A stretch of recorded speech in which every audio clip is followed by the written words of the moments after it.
Okay जी, आज का हम अपना सेशन का आगाज कर रहे हैं जी। और आज के जो हमारे टॉपिक्स हैं, वॉल्यूम शुरू करने से पहले कुछ चीज़ें रह गई थी जो ज़रूरी थी, तो मैंने सोचा कि आज के सेशन में हम वो कर लेते हैं। तो आज के जो हमारे टॉपिक्स हैं उनमें सबसे पहले हम 3 से 4 टॉपिक्स को कवर करेंगे।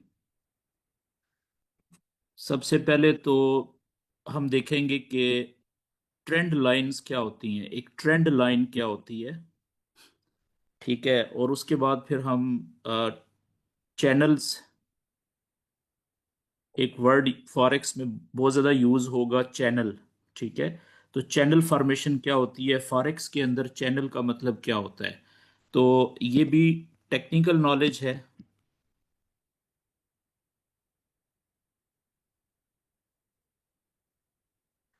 इसके बाद जो हमारा दूसरा टॉपिक होगा आज का, वो होगा कि रिस्क मैनेजमेंट क्या होता है।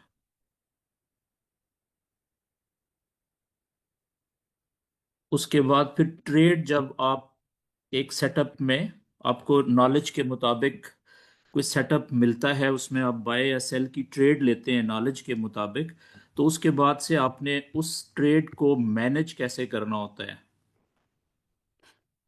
जिसे हम ट्रेड मैनेजमेंट कहते हैं। कि जब आप ट्रेड में इंटर होगे तो उसके बाद आपने अपनी उस रनिंग ट्रेड को मैनेज कैसे करना है। और जो तीसरा हमारा टॉपिक होगा आखिर में, वो होगा बल्कि कि न्यूरॉन मार्केट्स के ऊपर, www.neuronmarkets.com, ये जो हमारा ब्रोकर है, इसके ऊपर आपने जब रियल अकाउंट क्रिएट करना है, रियल अकाउंट बनाना है, तो वो कैसे बनाना है। ठीक है, उसको सबसे पहले इसकी वेबसाइट पे रजिस्टर कैसे होना है, वहाँ पे साइन अप कैसे होना है। उसके बाद साइन अप होने के बाद जो बैक ऑफिस अकाउंट बनता है, वहाँ पे आपने ट्रेडिंग अकाउंट कैसे क्रिएट करना है, कितने ट्रेडिंग अकाउंट हैं, वो सारी सेटिंग हम देख लेंगे। और उसके बाद फिर हम देखेंगे कि वो जो ट्रेडिंग अकाउंट आपका बन जाएगा इस वेबसाइट के ऊपर, ठीक है, तो वहाँ से फिर आपने MT5 के ऊपर कैसे उसको लॉग इन करना है या कनेक्ट करना है। ठीक है, और फिर आपका जो KYC यहाँ पे आपसे मांगे जाते हैं, कि अपने जो प्रूफ ऑफ आइडेंटिटी है, वो डॉक्यूमेंट्स कहाँ पे अपलोड करने होते हैं, कौन कौन से होते हैं। सिमिलरली जब आपने विड्रॉल का कोई जो पेमेंट मेथड है वो ऐड करना है, यानी कि जिससे आप पैसा कहाँ पे निकालना चाहेंगे। ठीक है, बैंक बैंक अकाउंट अगर आपने ऐड करना है तो वो कैसे ऐड होगा। तो ये सारे हम आज जो तीनों टॉपिक्स हैं आज के इस सेशन में हम कवर करेंगे। तो सबसे पहले जी हम शुरू करते हैं जो हमारा ट्रेंड लाइन। देखें, इससे पहले हमने बात की थी कि जो सपोर्ट और रेजिस्टेंस होती है, सपोर्ट, ठीक है, और रेजिस्टेंस का जो लेवल होता है, या रेजिस्टेंस का लेवल होता है, तो हमने कहा था कि अ, ये स्ट्रेट लेवल्स होते हैं ऐसे।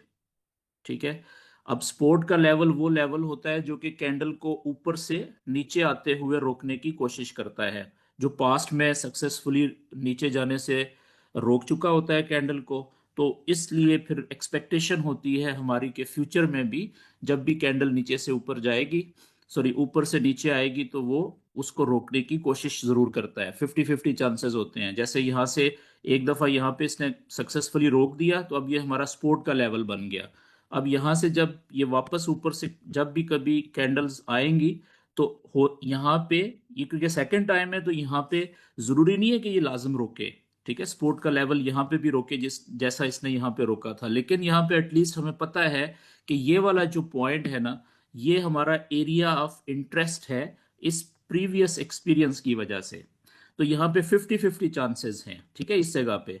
तो इसलिए हम इस पॉइंट को गौर से देखेंगे जब कैंडल यहाँ पे आएगी। ठीक है, तो यहाँ पे अगर हमें वापस ऊपर उठते हुए कोई कंफर्मेशन मिलेगी, तो यहाँ से हम बाय की ट्रेड में इंटर हो जाएंगे। ठीक है।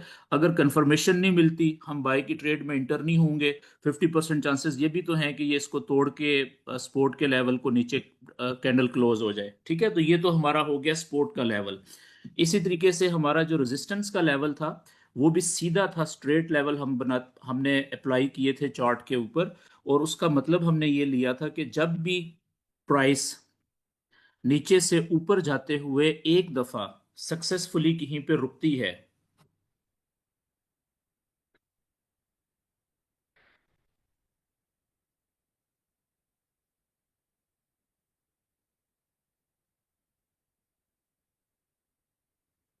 ओके जी, एक सेकेंड आप मुझे टाइम दीजिएगा।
ओके जी, तो हमने ये कहा था कि रेजिस्टेंस का लेवल वो लेवल होता है कि जहां पे प्राइस एक दफा माजी में नीचे से ऊपर जाते हुए रुके सक्सेसफुली किसी बड़े चार्ट के ऊपर, बड़े टाइम फ्रेम के ऊपर, और वहां से जब वापस नीचे क्योंकि सक्सेसफुली आ चुकी होती है, ठीक है, तो अब जब कभी भी ये प्राइस यहां से वापस ऊपर आएगी, ठीक है, जब कभी भी, तो क्योंकि प्रीवियस एक्सपीरियंस हमारा इस लेवल पे ये है कि यहाँ पे एक दफा प्राइस ऊपर जाने से कामयाबी से रुक गई थी और वापस नीचे चली गई थी।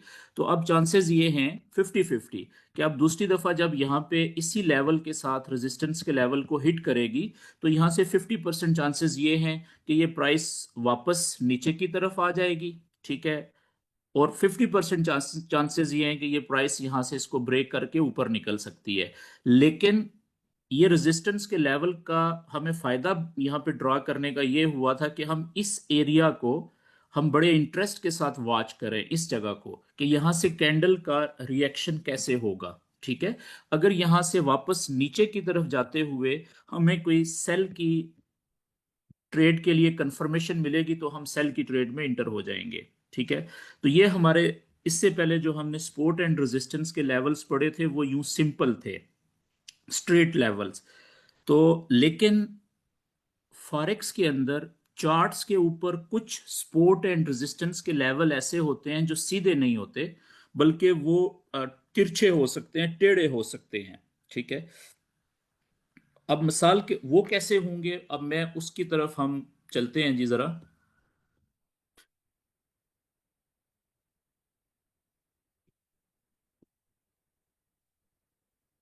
लेट्स से कि यहां से ये कैंडल्स ने ऊपर जाना शुरू किया, ठीक है, और ये वापस नीचे आई कैंडल यहाँ पे, और फिर यहां से ये इधर गई, और अभी कैंडल है इस जगह पे, ठीक है, इस जगह पे जहां पे मैं इसको, ये इस जगह पे। तो अब देखें कि यहाँ पे जो दो पॉइंट्स हैं, एक पॉइंट ये वाला, इसको हम लो पॉइंट कहेंगे ना, और ये वाला जो पॉइंट है इसको हम हाई पॉइंट कहेंगे। ठीक है, और यहाँ पे आके रुकी, ठीक है, क्योंकि ये लोअर साइड का पॉइंट है, पिछले लो से ऊपर है, तो इसको हम, जो हमने क्योंकि स्ट्रक्चर पढ़ लिया हुआ है, तो इसको हम हायर लो कहेंगे। क्यों? क्योंकि ये अगला जो ये प्रीवियस हाई जो था इसको इसने ब्रेक कर दिया हुआ है, ठीक है। बेशक थोड़ा सा ही ऊपर जाके पॉइंट बनाया, लेकिन इसको हम हायर हाई कहेंगे। तो अब आप देखें कि ये जो दो पॉइंट्स हैं नीचे, अगर इन दो पॉइंट्स को, यानी लोअर दोनों पॉइंट्स को अगर हम एक लाइन के साथ इस तरीके से कनेक्ट करने की कोशिश करें, ठीक है, ऐसे, ये इस तरीके से सीधी लाइन के साथ, और इस लाइन को अगर हम आगे गुजार दें ऐसे स्ट्रेट, इसी तरीके से जो ऊपर दो, मिनिमम दो पॉइंट्स जो हायर साइड वाले बन चुके हुए हैं, अगर हम उन दो पॉइंट्स को भी एक सीधी लाइन से ऐसे टच करके आगे गुजार दें राइट साइड के ऊपर जिधर अभी कैंडल ने मूव करना है, ठीक है, तो ये जो लाइंस होती है ना, ये नीचे वाली लाइन भी, इसको हम ट्रेंड लाइन कहेंगे, और ये जो ऊपर वाली लाइन है इसको भी हम ट्रेंड लाइन कहते हैं। तो ट्रेंड लाइन का मतलब क्या हुआ कि जिस वक्त कैंडल्स चार्ट के ऊपर कहीं पे भी आपको किसी भी टाइम फ्रेम पे, 1 मिनट पे, 5 मिनट पे, 15 मिनट पे, 1 घंटे पे, 4 घंटे पे, डेली पे, वीकली पे, मंथली पे, किसी भी टाइम फ्रेम के ऊपर जब चार्ट के ऊपर कैंडल्स आपको एक वेव पैटर्न की सूरत में चलती हुई दिखाई दें, और वो कम से कम दो लो पॉइंट बना चुकी हूं, ठीक है, कम से कम दो लो पॉइंट्स, ये देखें, ये पहला लो पॉइंट है नीचे की तरफ, ये दूसरा लो पॉइंट है, और कम से कम दो हाई पॉइंट्स बना चुकी हूं, ये वाला और ये वाला। तो अब आप इन जो लोअर पॉइंट्स हैं दो, इनको आप स्ट्रेट लाइन से कनेक्ट करें और राइट साइड के ऊपर सीधी उस लाइन को गुजार दें, और इसी तरीके से जो हाई पॉइंट हैं दोनों, ठीक है, उनको भी आप पहले हाई पॉइंट को दूसरे हाई पॉइंट से कनेक्ट करें और राइट साइड पे लाइन को लंबा खींच दें, ठीक है। तो ये नीचे वाली ट्रेंड लाइन है, ये जो नीचे वाली, इस इस लाइन को हम नीचे वाली ट्रेंड लाइन कहेंगे,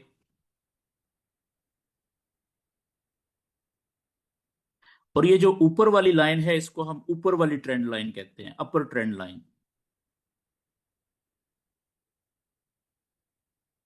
जैसा कि वर्ड से पता चल रहा है, ट्रेंड की लाइन, यानी कि ऐसी लाइन जो हमें ट्रेंड के बारे में बताती है। तो अब आप देखें ना कि ये वाली जो लाइन है, ये वाली, तो ये अब इसकी जो डायरेक्शन है वो नीचे से शुरू हो रही है और ऊपर की तरफ जा रही है आहिस्ता आहिस्ता, ठीक है। तो अब ये लाइन किस ट्रेंड को शो कर रही है? बुलिश ट्रेंड को। सिमिलरली ये नीचे भी जो मैंने बनाई है, ये भी बुलिश ट्रेंड को शो कर रही है, क्योंकि नीचे से शुरू हुई है और आहिस्ता आहिस्ता ये लाइन ऊपर की तरफ जा रही है, ऐसे देखें, ठीक है। तो इसको इसलिए बुलिश ट्रेंड लाइन ये होंगी, नीचे वाली और ऊपर वाली। यहां तक बात क्लियर होगी जी। अच्छा, अब इसमें इनका पर्पस क्या होता है? ठीक है, पर्पस ये है कि देखें, अब यहां पे आपने इस पिक्चर को, अगर डायग्राम को देख लें, कि ये था लो पॉइंट, ठीक है, यहां से प्राइस ऊपर गई और ये बन गया हाई पॉइंट, यहां से रिट्रेसमेंट हुई, ठीक है, और ये बन गया हायर लो, क्योंकि नीचे से पिछले लो से ऊपर है नीचे वाली साइड पे। यहां से फिर देखें ये ऊपर गई, पिछले हाई से ऊपर, यहां पे इसने हायर हाई बना दिया। अब यहां से अभी कैंडल यहां पे है, तो अब रिट्रेसमेंट शुरू हुई है। अब ये जो ट्रेंड लाइन हमने नीचे की तरफ ड्रा की है ना, ये हमें पता क्या बता रही है? ये बता रही है कि जिस वक्त ये प्राइस नीचे पहुंचेगी, अगर ये नीचे गई, तो यहां से लेके यहां तक, कहीं तक भी जा सकती है ना, ये टकरा सकती है इस लाइन के साथ। जहां पे भी ये इस लाइन को टकराएगी, नीचे ट्रेंड लाइन को, तो जिस तरीके से इस ट्रेंड लाइन ने पीछे यहां पे प्राइस को नीचे जाने से रोकने की कोशिश की थी, और जिस तरीके से यहां पे पीछे इसी ट्रेंड लाइन ने जो है वो कैंडल्स को नीचे जाने से कोशिश, रोकने की कोशिश की थी, हो सकता है यहां पे भी वही रिजल्ट निकले। तो बात फिर वही आ गई कि अब ये नीचे वाली जो ट्रेंड लाइन है, ये सपोर्ट का किरदार अदा करेगी यहां पे, ठीक है। अब ये क्या है? सपोर्ट। तो यहां पे क्या होगा? पॉसिबिलिटी क्या होगी? 50-50 चांसेस हैं। हो सकता है कि ये जो ट्रेंड लाइन है जो यहां पे सपोर्ट का किरदार अदा कर रही है, और ये कैंडल्स को नीचे जाने से रोकने में कामयाब हो जाए, ठीक है। तो यहां से अगर प्राइस ऊपर की तरफ उठते हुए, ठीक है, यहां पे हमें कोई बाय की ट्रेड की कंफर्मेशन मिलती है, तो हम यहां से बाय की ट्रेड में इंटर हो जाएंगे। लेकिन अगर यहां से ये ऊपर की तरफ नहीं जाती और यहां से ट्रेंड लाइन को ब्रेक करके नीचे चली जाती है और नीचे क्लोज हो जाती है कोई कैंडल, तो फिर हम बाय की ट्रेड नहीं लेंगे। सिमिलरली जिस वक्त यहां से ये प्राइस ऊपर जाएगी, ठीक है, जब ऊपर जाएगी, अब आप देखें यहां से ऊपर गई थी तो यहां पे रुकी थी, यहां से ऊपर गई थी तो ये इसने हायर हाई बनाया था। तो अब जब यहां से ऊपर जाएगी तो ये जो ऊपर वाली हमारी ट्रेंड लाइन है जो हमने पिछले दो पॉइंट्स को कनेक्ट करके सीधे आगे की तरफ खींची हुई है अपने चार्ट पे, तो अब आप देखें यहां से इधर से लेके यहां तक ये कहीं पे भी हिट कर सकती है ना इसको। तो जहां पे भी ये ऊपर कैंडल्स जाके इस लाइन को, ऊपर वाली ट्रेंड लाइन को हिट करेंगी, कि यहां से लेके यहां तक कहीं पे भी, ठीक है, तो वो वाला जो एरिया होगा ना जहां पे वो हिट करेंगी वो हमारा एरिया ऑफ इंटरेस्ट बन जाएगा। किस चीज के लिए? कि जैसे देखें ये ऊपर वाली ट्रेंड लाइन यहां पे कैंडल नीचे से ऊपर आई थी और इसने यहां से ऊपर जाने से रोक दिया था और यहां से कैंडल्स वापस नीचे आ गई थी, ठीक है। तो हो सकता है कि यहां से इस दफा भी तीसरी बार भी यही हो कि यहां से ये कैंडल्स वापस नीचे आना शुरू हो जाएं। तो यहां से नीचे आते हुए अगर हमें यहां पे सेल का कोई साइन मिला कंफर्मेशन का तो हम सेल की ट्रेड ले लेंगे, ठीक है। लेकिन बात वही है कि यहाँ पे भी 50-50 चांसेस हैं, कि 50% चांसेस हैं कि ये वैसे ही जिस तरह माजी में दो दफा हो चुका हुआ है, ठीक है, पीछे, हो सकता है यहाँ पे भी कैंडल्स वापस नीचे आए। लेकिन ये भी तो मुमकिन है कि इस दफा यहाँ पे इस ट्रेंड लाइन को कैंडल ब्रेक करके ऊपर क्लोज हो जाए और ऊपर निकल जाए, तो फिर हम सेल की ट्रेड नहीं लेंगे। मेरी बात समझ रहे हैं? तो अब क्या हुआ कि ये जो ऊपर वाली ट्रेंड लाइन है हमारी, इसने रोल प्ले किया किसका? ये है रेजिस्टेंस का लेवल, रेजिस्टेंस लेवल। लेकिन ये टेढ़ा है, ठीक है ना, ये इस तरीके से है। और जो नीचे वाला जो ट्रेंड लाइन है, ये क्या है, ये कौन सा रोल प्ले कर रहा है? ये सपोर्ट के लेवल का। तो ये हमारा सपोर्ट का लेवल है। अच्छा, इसमें एक और बात, क्या ट्रेंड का होना जरूरी है इसमें? नहीं, इस तरह से भी तो हो सकता है।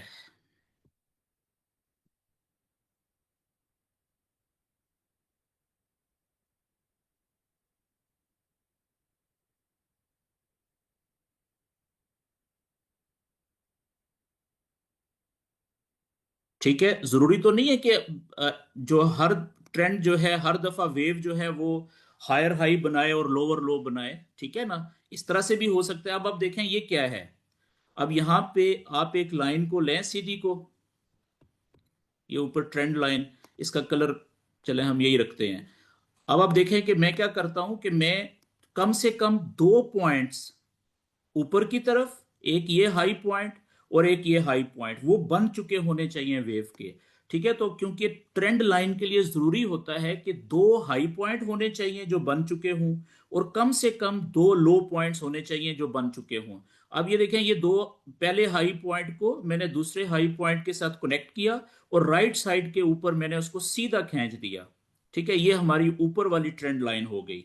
और इसी तरीके से नीचे भी, क्योंकि हमारे दो लो पॉइंट कम से कम बन चुके हुए हैं, अब मैं क्या कर रहा हूं, देखें ये पहला जो लो पॉइंट है इसको मैंने दूसरे लो पॉइंट के साथ कनेक्ट कर दिया, ठीक है, और मैंने इसको राइट साइड पे आगे एक्सटेंड कर दिया जहां। अब ये राइट साइड पे हम क्यों इसको बढ़ाते हैं? क्यों? क्योंकि यही हमें बताएगा ना कि कैंडल तो आगे मूव करनी है ना अभी। तो अब आप देखें ये कैंडल फर्ज करें अभी यहां पे थी इस जगह पे, ठीक है, तो हमें पहले से पता चल गया कि ये हमारे नीचे वाली ट्रेंड लाइन है और ये ऊपर वाली ट्रेंड लाइन है। तो अब नीचे वाली जो ट्रेंड लाइन है इसने सपोर्ट का किरदार अदा करना है। ये है हमारी सपोर्ट का लेवल।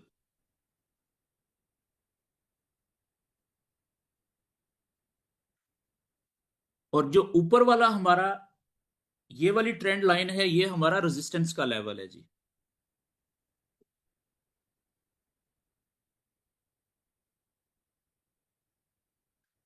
ठीक है।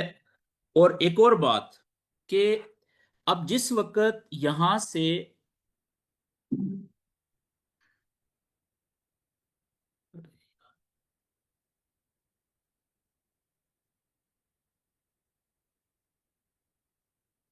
जिस वक्त यहां से नीचे वाली ट्रेंड लाइन या ऊपर वाली ट्रेंड लाइन, ठीक है, दोनों में से कैंडल किसी को तोड़ के ट्रेंड लाइन को ब्रेक करके निकल जाएगी, ठीक है, तो फिर क्या होगा, मिसाल के तौर पे हम कहते हैं कि ये अभी यहाँ पे प्राइस थी, यहां से ये कैंडल नीचे आई। अभी तो हमें पता है कि ये जहां पे भी टकराएगी तो ये सपोर्ट का लेवल है, ठीक है। तो यहां से फॉर एग्जांपल कि इसने ट्रेंड, नीचे वाली जो ट्रेंड लाइन थी यानी सपोर्ट का लेवल था, इसको कैंडल ने, किसी एक कैंडल ने नीचे की तरफ ब्रेक किया, और थोड़ा सा फासले पे क्लैरिटी के साथ वो नीचे ही क्लोज हो गई। तो इसका मतलब क्या है कि ये ट्रेंड लाइन अब ब्रेक हो गई है, ठीक है। अब क्या होगा कि यही जो ट्रेंड लाइन थी हमारी, जो पहले सपोर्ट का लेवल था, अब क्योंकि कैंडल्स नीचे चली गई है ना, तो अब नीचे से जब भी कभी कैंडल्स वापस ऊपर आएंगी, ठीक है, तो ये कौन सा लेवल बन गया है, अब ये हमारा रेजिस्टेंस का लेवल बन गया है, जैसे सपोर्ट और रेजिस्टेंस का लेवल काम करते हैं, ठीक है। तो अब ये क्योंकि टूटी हुई सपोर्ट का लेवल है, तो जब अब वो रेजिस्टेंस का लेवल बन जाएगा अगली कैंडल्स के लिए, ठीक है। तो अब ये हमारा रेजिस्टेंस का लेवल बन गया है।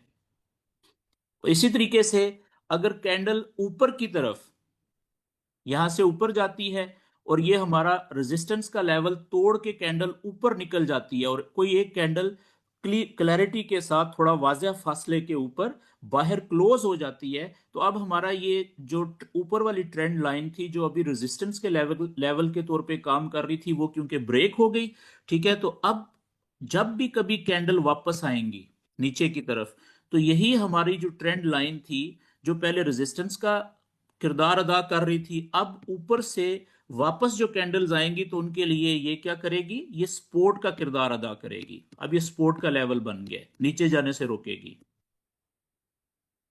यहां तक बात क्लियर हो गई जी।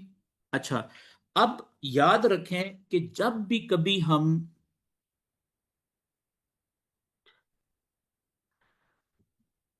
दो हाई, एक वेव के दो हाई पॉइंट्स, ठीक है, और एक वेव के दो लो पॉइंट्स को, जैसे ये देखें दो हाई पॉइंट हैं और ये दो लो पॉइंट हैं, तो जब भी हम दो किसी भी वेव के चार्ट के ऊपर दो हाई पॉइंट को और दो लो पॉइंट को,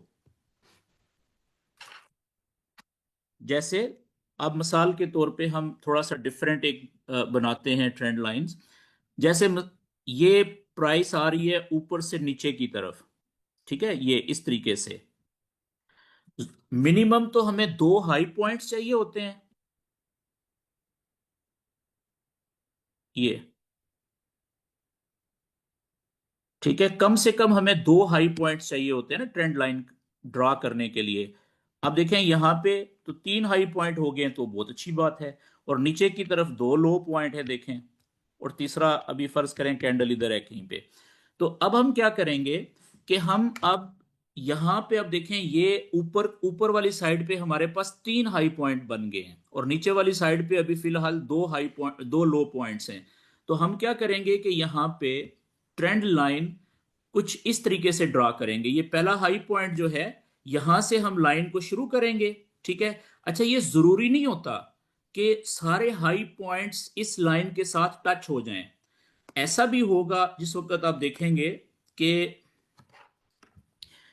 यहां पे बास जगहों के ऊपर, चार्ट के ऊपर, आपको ये जो लाइन है यहाँ पे, ठीक है, ये बाजू का थोड़ी सी ऊपर मिलेगी, ये हाई पॉइंट आपको यहाँ पे मिलेगा, ठीक है, इस जगह पे, और ये हाई पॉइंट थोड़ा सा नीचे मिलेगा, ठीक है। तो अब आपने जो ट्रेंड लाइन ड्रा करनी है यहाँ पे, वो कैसे करनी है, तो अब आपने यहाँ पे एवरेजिंग करनी होती है।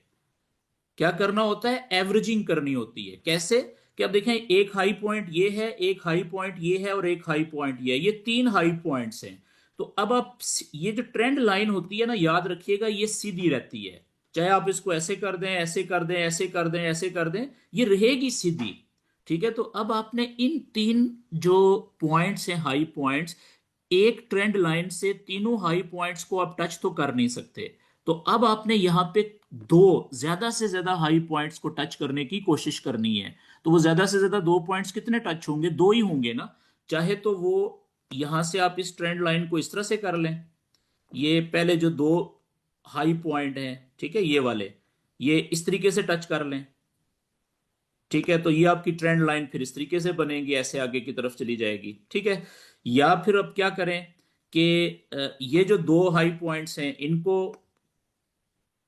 ऐसे कर लें, कनेक्ट कर लें, क्योंकि एक तो रह जाएगा, एक ने टच नहीं होना। ठीक है, तो अब इनमें से कौन सी वाली दो पॉइंट्स को आपने टच करना है और कौन से एक पॉइंट को छोड़ना है, ये डिसाइड करेगा कि नीचे वाले जो लो पॉइंट्स हैं अगर उनको आप कनेक्ट करते हैं तो वो ट्रेंड लाइन की डायरेक्शन किधर जा रही है। मिसाल के तौर पे ये मैंने, ये दो हाई पॉइंट्स थे नीचे, ठीक है, मैंने इनको कनेक्ट कर लिया, ये देखें। अब हमारी जो नीचे वाला ट्रेंड लाइन है ना, क्योंकि इसने दो पॉइंट्स को कनेक्ट किया है, ये अभी तीसरा फर्ज करें कैंडल अभी थोड़ी सी ऊपर है, ठीक है, तो अब नीचे वाली ट्रेंड लाइन की डायरेक्शन देख के, ठीक है ना, इसकी ऊपर वाले आपने दो पॉइंट सेलेक्ट करने हैं तो वो यही बनते हैं, ठीक है, ये वाले। अब ये कैसे? क्योंकि देखें, ये आपको ना, ये जो दोनों ट्रेंड लाइंस हैं, ये जितनी पैरेलल चलेंगी ना उतनी ज्यादा ये अच्छी काम करती हैं। ठीक है, यहां तक बात क्लियर हो गई। तो चैनल की शेप, सॉरी, जो हमारा वेव होती है उसकी शेप कुछ भी हो सकती है, वो बुलिश भी हो सकती है, बुलिश वेव के दो ऊपर वाले पॉइंट कम से कम और दो नीचे वाले पॉइंट्स, वो बेरिश भी हो सकती है, वो साइडवेज भी हो सकती है। तो आपने जो ट्रेंड लाइंस होती हैं ऊपर वाले कम से कम दो या दो से ज्यादा हाई पॉइंट्स को कनेक्ट करना होता है, और नीचे वाले दो कम से कम या दो से ज्यादा लो पॉइंट्स को कनेक्ट करना होता है। ठीक है, अच्छा, जब आप एक वेव के हाई पॉइंट्स और उसी वेव के लो पॉइंट्स को ट्रेंड लाइंस ड्रा कर देते हैं, ठीक है, ऊपर वाली ट्रेंड लाइन को टीएल भी कहा जाता है, ट्रेंड लाइन, ठीक है, और ये नीचे वाली लोअर ट्रेंड लाइन, तो इसको हम चैनल कहते हैं। चैनल का मतलब होता है दो किनारे, ठीक है, दो किनारों वाला रास्ता। तो एक ट्रेंड लाइन ने क्या किया कि एक वेव के जो हाई पॉइंट्स और लो पॉइंट्स थे उनको उसने चैनलाइज कर दिया, चैनल के अंदर ले आई, ठीक है, किनारे बना दिए। तो इसको हम चैनल कहते हैं जी। जहां पे भी आप चार्ट के ऊपर एक वेव के कम से कम दो या दो से ज्यादा हाई पॉइंट्स और कम से कम दो लो पॉइंट्स या दो से ज्यादा जितने भी लो पॉइंट्स होते हैं उन पे ट्रेंड लाइन खींचते हैं, तो उन दोनों ट्रेंड लाइन के दरमियान का जो होता है ना ये फासला, इसको हम चैनल कहते हैं। ठीक है, चैनल का मतलब होता है दो किनारों वाला रास्ता। जैसे एक रोड है जिसके ऊपर गाड़ियां चलती हैं, ठीक है, एक जो रोड है ना, रोड को आप चैनल कह सकते हैं। क्यों? एक उसका सड़क का इधर वाला ऊपर वाली साइड होती है और एक ये इधर वाली नीचे वाली साइड है, ठीक है।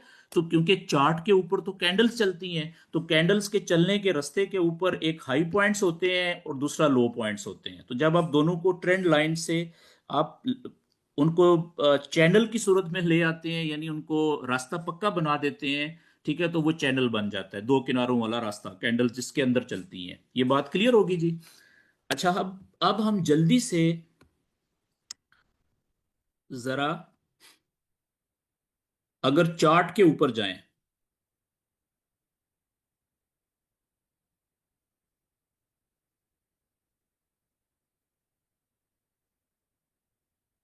ओके जी।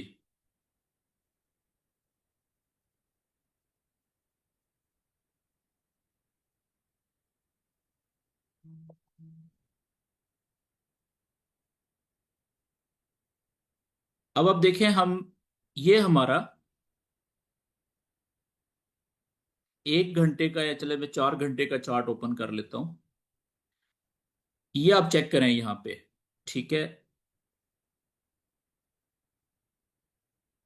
तो अब ये एक हाई पॉइंट है, हमें नहीं पता वेव किधर है अभी, ठीक है, ये एक हाई पॉइंट है हमारे सामने और एक ये हाई पॉइंट है, ठीक है, दो हाई पॉइंट्स है। और मेजर जो लो पॉइंट्स है, एक, दो और तीन, ठीक है, बल्कि ये भी है एक तीसरा हाई पॉइंट। तो मैं क्या करूंगा कि मैं ट्रेंड लाइंस यहां पे ड्रॉ करता हूं। पहले हाई पॉइंट को यहां से,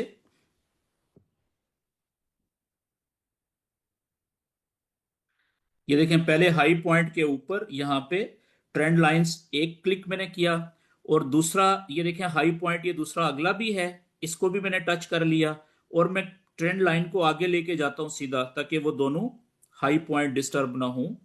थोड़ा सा मैं जूम आउट करता हूं जी, ये लें। तो अगर आप देखें आगे,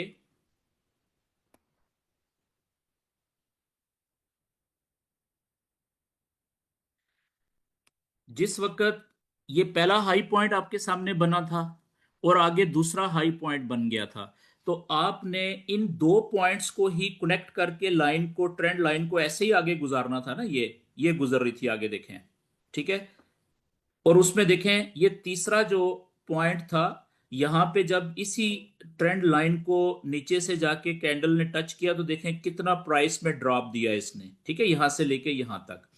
ओके, अब इसी को मैं क्लोन करता हूं और नीचे वाले जो पॉइंट्स हैं इसी ट्रेंड लाइन के नीचे, अब देखें पहला लो पॉइंट ये वाला है हमारा, ये वाला, क्योंकि ऊपर से जब प्राइस आई नीचे तो यहां पे आके रुकी, ठीक है। तो पहला पॉइंट मेरा ये हो गया लो पॉइंट। और अगला देखें, दूसरा जो लो पॉइंट था वो कौन सा था, ये वाला, ठीक है जी। मैंने इसको कनेक्ट किया और फिर मैं आगे इसको गुजारा था। तो आप ये चेक करें कि एग्जैक्ट तीसरी जगह कहाँ पे आके सेम उसी जगह के ऊपर प्राइस रुकी, इस ट्रेंड लाइन ने, यानी कि सपोर्ट की लाइन ने जैसे यहां पे प्राइस को नीचे जाने से रोका था, वैसे यहां पे रोक दिया। ये बात क्लियर होगी जी। तो ट्रेंड लाइन का फायदा ये होता है कि ये ऊपर से रेजिस्टेंस और नीचे अगर हो तो ये ट्रेंड, सॉरी, सपोर्ट के लेवल का किरदार अदा करती हैं। अच्छा, अब अगली बात ये कि कौन से टाइम फ्रेम की ट्रेंड लाइन ज्यादा मजबूत होती हैं, इसका जो वैल्यू है, ठीक है, या इंपॉर्टेंस है, वो बिल्कुल जो सपोर्ट एंड रेजिस्टेंस के हॉरिजेंटल या सीधे लेवल बनाने में है। कम से कम 4 घंटे, ठीक है, शुरू में, और 1 डे। और 4 घंटे का दरमियाना स्ट्रेंथ होती है, लेकिन 1 डे के जो होते हैं ट्रेंड लाइंस या सपोर्ट या रेजिस्टेंस के लेवल्स वो बहुत मजबूत होते हैं। 1 घंटे के जो होते हैं वो मजबूत होते हैं लेकिन ज्यादा नहीं होते, 4 घंटे से काफी ज्यादा, 4 गुना वीक होते हैं, ठीक है। तो ट्रेंड लाइंस जो होती हैं वो भी जो सपोर्ट एंड रेजिस्टेंस के सीधे लेवल्स होती हैं बिल्कुल वैसे ही काम करते हैं, ठीक है जी। अच्छा, अब इसकी आपने, सिंपल है ये, इसमें एक प्रॉब्लम आएगी, ठीक है। प्रॉब्लम क्या आएगी कि मिसाल के तौर पे, वो आपको मैं आगे बताता हूं कि देखें, मैंने आपको पिछले जो सेशन हमारे थे 3 4 स्ट्रक्चर के, तो मैंने आपसे कहा था कि जो स्ट्रक्चर है ना, वो है रीढ़ की हड्डी, ठीक है। फॉरेक्स ट्रेडिंग का जितना भी नॉलेज है वो सारे का सारा नॉलेज स्ट्रक्चर के ऊपर अप्लाई होता है। स्ट्रक्चर किसे कहते हैं कि स्ट्रक्चर का जो अगर बुलिश है या बेरिश है, तो उसका जो आखिरी कंफर्म लेवल होता है उसको मार्क करने को स्ट्रक्चर कहते हैं, ठीक है। स्ट्रक्चर आइडेंटिफाई तभी होता है। तो अब मिसाल के तौर पे यहां से प्राइस ने चलना शुरू किया और ये चल रहा था बुलिश ट्रेंड,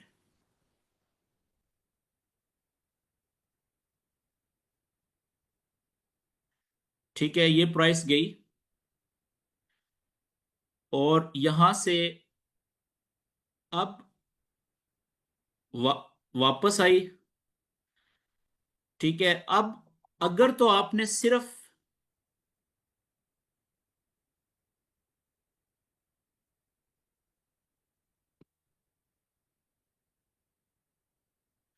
ये लें जी,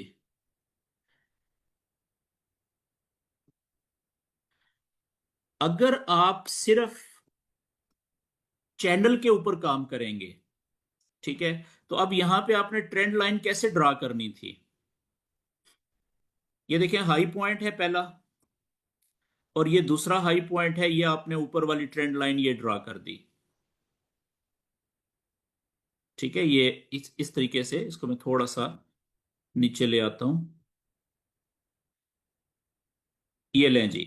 अच्छा, अब ये होगी आपकी ऊपर वाली ट्रेंड लाइन ड्रा, दो हाई पॉइंट्स को, ठीक है, ये आगे आपने आगे की तरफ एक्सटेंड कर दी, ये लें। अब आप देखें कि जो नीचे वाली आपकी ट्रेंड लाइन है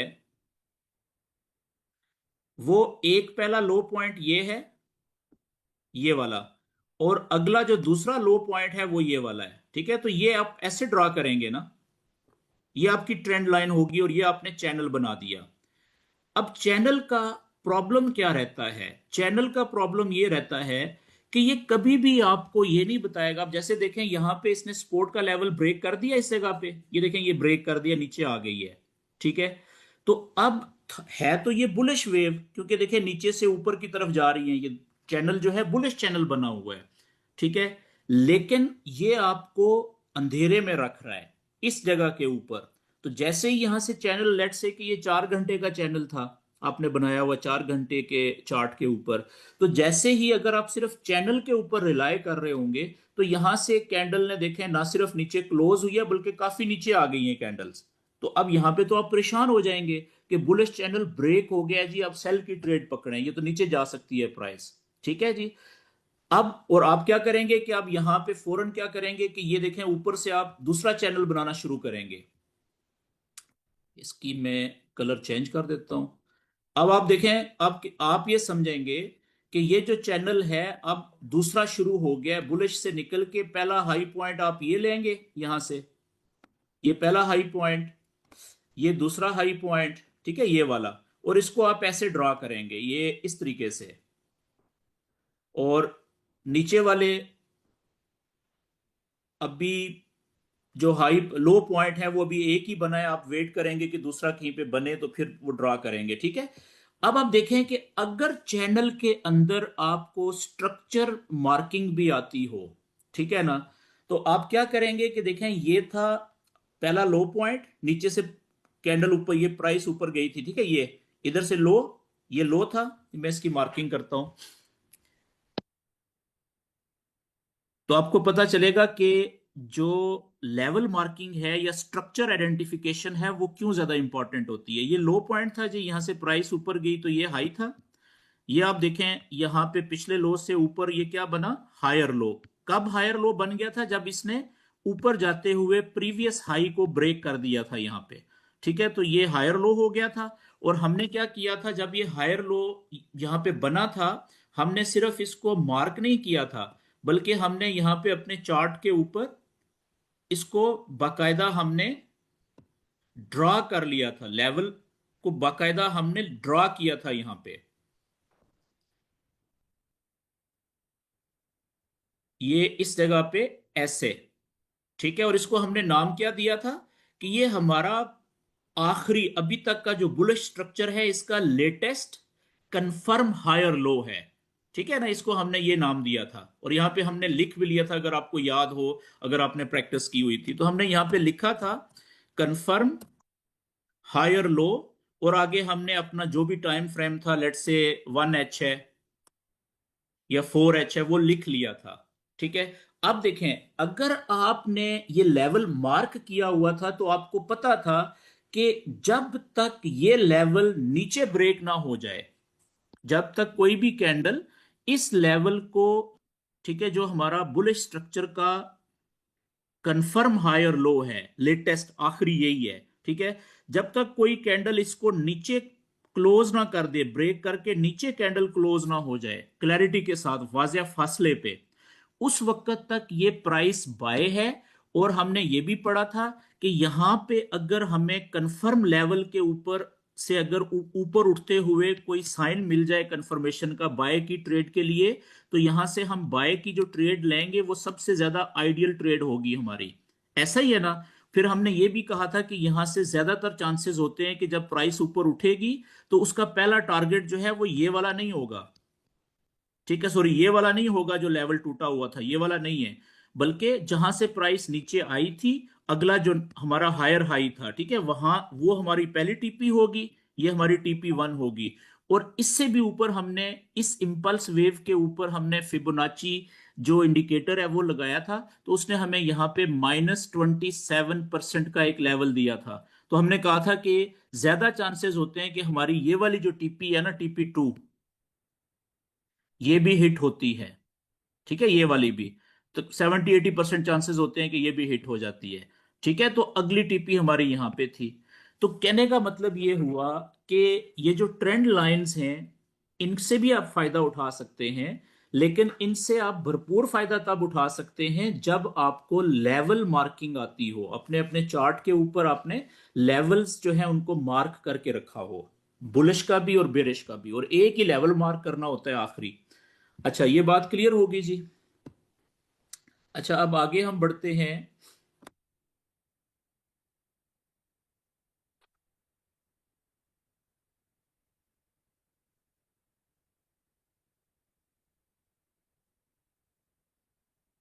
अब अगला हमारा जो टॉपिक है जी वो है कि हम रिस्क मैनेजमेंट और ट्रेड मैनेजमेंट क्या होती है। सबसे पहले हम देख लेते हैं रिस्क मैनेजमेंट को।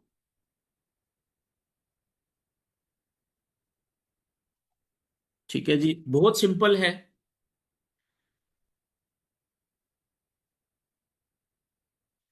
देखें, रिस्क मैनेजमेंट, रिस्क यानी कि जैसा कि इसके नाम से भी आपको पता चल रहा है कि आपको जिस वक्त आपका रियल अकाउंट है, ठीक है ना, आप ज़ाहिर है आपने रियल अकाउंट पे ट्रेड करनी है, रियल अकाउंट पे आएंगे तो फायदा होगा। ठीक है। अगर आप जो है वो डेमो अकाउंट के ऊपर प्रैक्टिस करते रहेंगे तो वो तो आपकी जो है वो ज़्यादा लंबे अरसे के लिए वो तो आपकी जो हैबिट है उसको ख़राब कर देगा। ठीक है, तो याद रखें कि जो डेमो अकाउंट होता है ना, वो होता है चंद दिनों के लिए, हफ्ते दो हफ्ते के लिए मैक्सिमम प्रैक्टिस करने के लिए। ठीक है, उसके बाद आपने जितनी भी आपको नॉलेज की समझ आई है उसकी आपने प्रैक्टिस करनी होती है लाइव अकाउंट पे, यानी रियल अकाउंट के ऊपर, लो रिस्क लेके, कम से कम रिस्क लेके। और फॉरेक्स ट्रेडिंग तो ऐसा बिजनेस है कि दुनिया का वाहिद बिजनेस है जिसमें आप रिस्क अपने कंट्रोल के मुताबिक ले सकते हैं। ठीक है, यानी कम से कम मिनिमम रिस्क लें आप, उससे ज्यादा लॉस नहीं होगा आपको, अगर लॉस हुआ भी तो अब आप देखें, रिस्क का मतलब है लॉस। ठीक है, रिस्क का मतलब क्या होता है, लॉस। कि अपने लॉस को कैसे मैनेजमेंट, इसकी मैनेजमेंट कैसे करनी है, यानी दूसरे लफ्जों में कि अपने लॉस को कम से कम कैसे रखना है। ठीक है ना, ऐसे कौन से रूल्स हैं कि जिसको हम कम से कम लॉस के ऊपर लेके, अगर लॉस हो भी तो सबसे थोड़ा हो। तो इसी को हम अ, थोड़ा सा आगे एक्सप्लेन करते हैं कि फॉर एग्जांपल आपके अकाउंट में,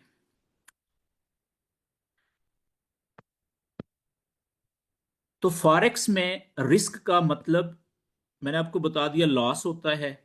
तो लॉस किसके साथ लिंक्ड होता है, लॉट के साइज के साथ, लॉट साइज के साथ। ठीक है, तो लॉट साइज कितनी रखनी है, असल में रिस्क मैनेजमेंट ये होती है। अच्छा, अब आप देखें कि मिसाल के तौर पे आपके अकाउंट में आपने डिपॉजिट किया है, यहां पे मैं लिखता हूं डिपॉजिट,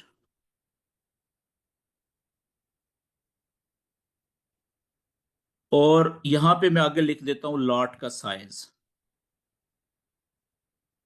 और आगे मैं लिख देता हूं रिस्क परसेंटेज में। ठीक है, आपका अगर $100 का डिपॉजिट है, क्योंकि फॉरेक्स में डॉलर्स में डिपॉजिट होता है और विदड्रॉ होता है, ठीक है, $100 का है, तो अगर इसमें आप लॉट का साइज रखेंगे ना 0.01, जो सबसे छोटी लॉट का साइज होता है, ठीक है, तो इसका मतलब होता है कि आपने अपने अकाउंट पे 1% रिस्क ले लिया है जी। आपने कितना रिस्क ले लिया है, 1% आपने रिस्क लिया है। Simple simple calculation. और अगर आपका अकाउंट है लेट्स से $1000 का, ठीक ठीक है, और $1000 के ऊपर अगर आप 0.01 की यानी सबसे छोटी जो लॉट लगाएंगे, तो अब इसका रिस्क कितना होगा। अब आप देखें कि इसका रिस्क हो गया कितना, 0.10%। इंतहाई कम रिस्क हो गया है। और अगर यही अकाउंट आपका हो $10,000 का, ठीक है, तो अब आप देखें कि ये वाली जो लॉट साइज है, ठीक है, 0.01, इसका रिस्क कितना हो जाएगा, डिवाइडेड बाई 100। ठीक है, ये मेरे ख्याल में 0.001% ये बनेगा जी, यानी कि ना होने के बराबर। एक चीज आपने देखी। अच्छा, अब अगर गोल्ड की बात कर रहे हैं, ठीक है, आपने क्योंकि आप में से कुछ लोग अभी डेमो के ऊपर ट्रेड कर रहे हैं, उनको भी पता है कि 0.01 की जो सबसे छोटी लाट होती है, इसका मतलब क्या होता है? अगर एक पॉइंट प्रॉफिट या लॉस में जाएगा ना, तो उसका मतलब होता है $1। मेरी बात समझ रहे हैं? अब असल बात यह होती है कि प्रॉफिट का टारगेट कितना होना चाहिए, ठीक है। अच्छा, एक चीज बड़ी मजेदार है और बड़ी बड़ी हकीकत है फॉरेक्स ट्रेडिंग में। मैं इसको जरा क्लीन करता हूं कि फॉरेक्स में ना एक ऐसा जबरदस्त बिजनेस है कि यहां पे लोगों की कैलकुलेशन ही खराब रहती है हर वक्त, ठीक है। मैं आपको मिसाल इस तरह से देता हूं कि मिसाल के तौर पे हम फॉरेक्स की बात नहीं करते, हम किसी और बिजनेस की बात करते हैं, ठीक है, किसी ट्रेडिशनल बिजनेस की। अगर आपने किसी भी बिजनेस में, मैं ट्रेडिशनल बिजनेस लिख लेता हूं, ठीक है, कोई भी रवायती बिजनेस पूरी दुनिया में कहीं पे भी, अगर उसमें आपने 1 करोड़ रुपया यानी 10 मिलियन, ठीक है ना, 10 मिलियन का मतलब 1 करोड़ में लिखता हूं यहां पे। अगर आपने 1 करोड़ रुपया अपने बिजनेस में इन्वेस्ट किया हुआ है, टोटल इन्वेस्टमेंट आपकी 1 करोड़ रुपए है किसी भी बिजनेस में, ठीक है, कोई भी आप बिजनेस कर रहे हैं, तो वो बिजनेस प्रॉफिटेबल पता है कब कहलाएगा? आप दुनिया में कहीं पे भी हो, ये बिजनेस दुनिया की नजर में प्रॉफिटेबल तब होगा अगर आप मंथली 1 to 2% प्रॉफिट बनाते हैं अपने एक्सपेंस वगैरह निकाल के। हर महीने अगर वो बिजनेस आपको महीने में 1 से 2% प्रॉफिट दे रहा है ना, तो ये बिजनेस दुनिया की नजर में आपका प्रॉफिटेबल बिजनेस होगा, कामयाब बिजनेस होगा, मुनाफा बख्श बिजनेस होगा। ये बात समझ रहे हैं आप? ठीक है, पूरी दुनिया का रूल है ये। लेकिन फॉरेक्स के अंदर अब जरा पोटेंशियल देखिएगा। हम ये कहते हैं, अब हम फॉरेक्स की बात कर रहे हैं, इन फॉरेक्स ट्रेडिंग,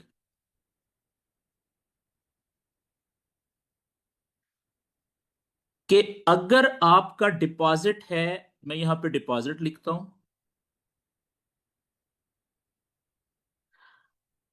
$100। अगर आपका डिपॉजिट है $100, तो हम, मैं यहां पे आगे लिखता हूं कि आपने डेली का टारगेट कितना होना चाहिए, डिपॉजिट के आगे डेली प्रॉफिट टारगेट,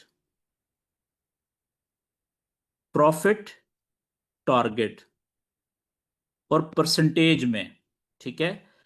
तो हमारा जो नॉलेज है जो आप सीख रहे हैं, ये कहता है कि इस नॉलेज को यूज करते हुए आपको डेली बेसिस पे 1 to 2% प्रॉफिट बनाना चाहिए डेली।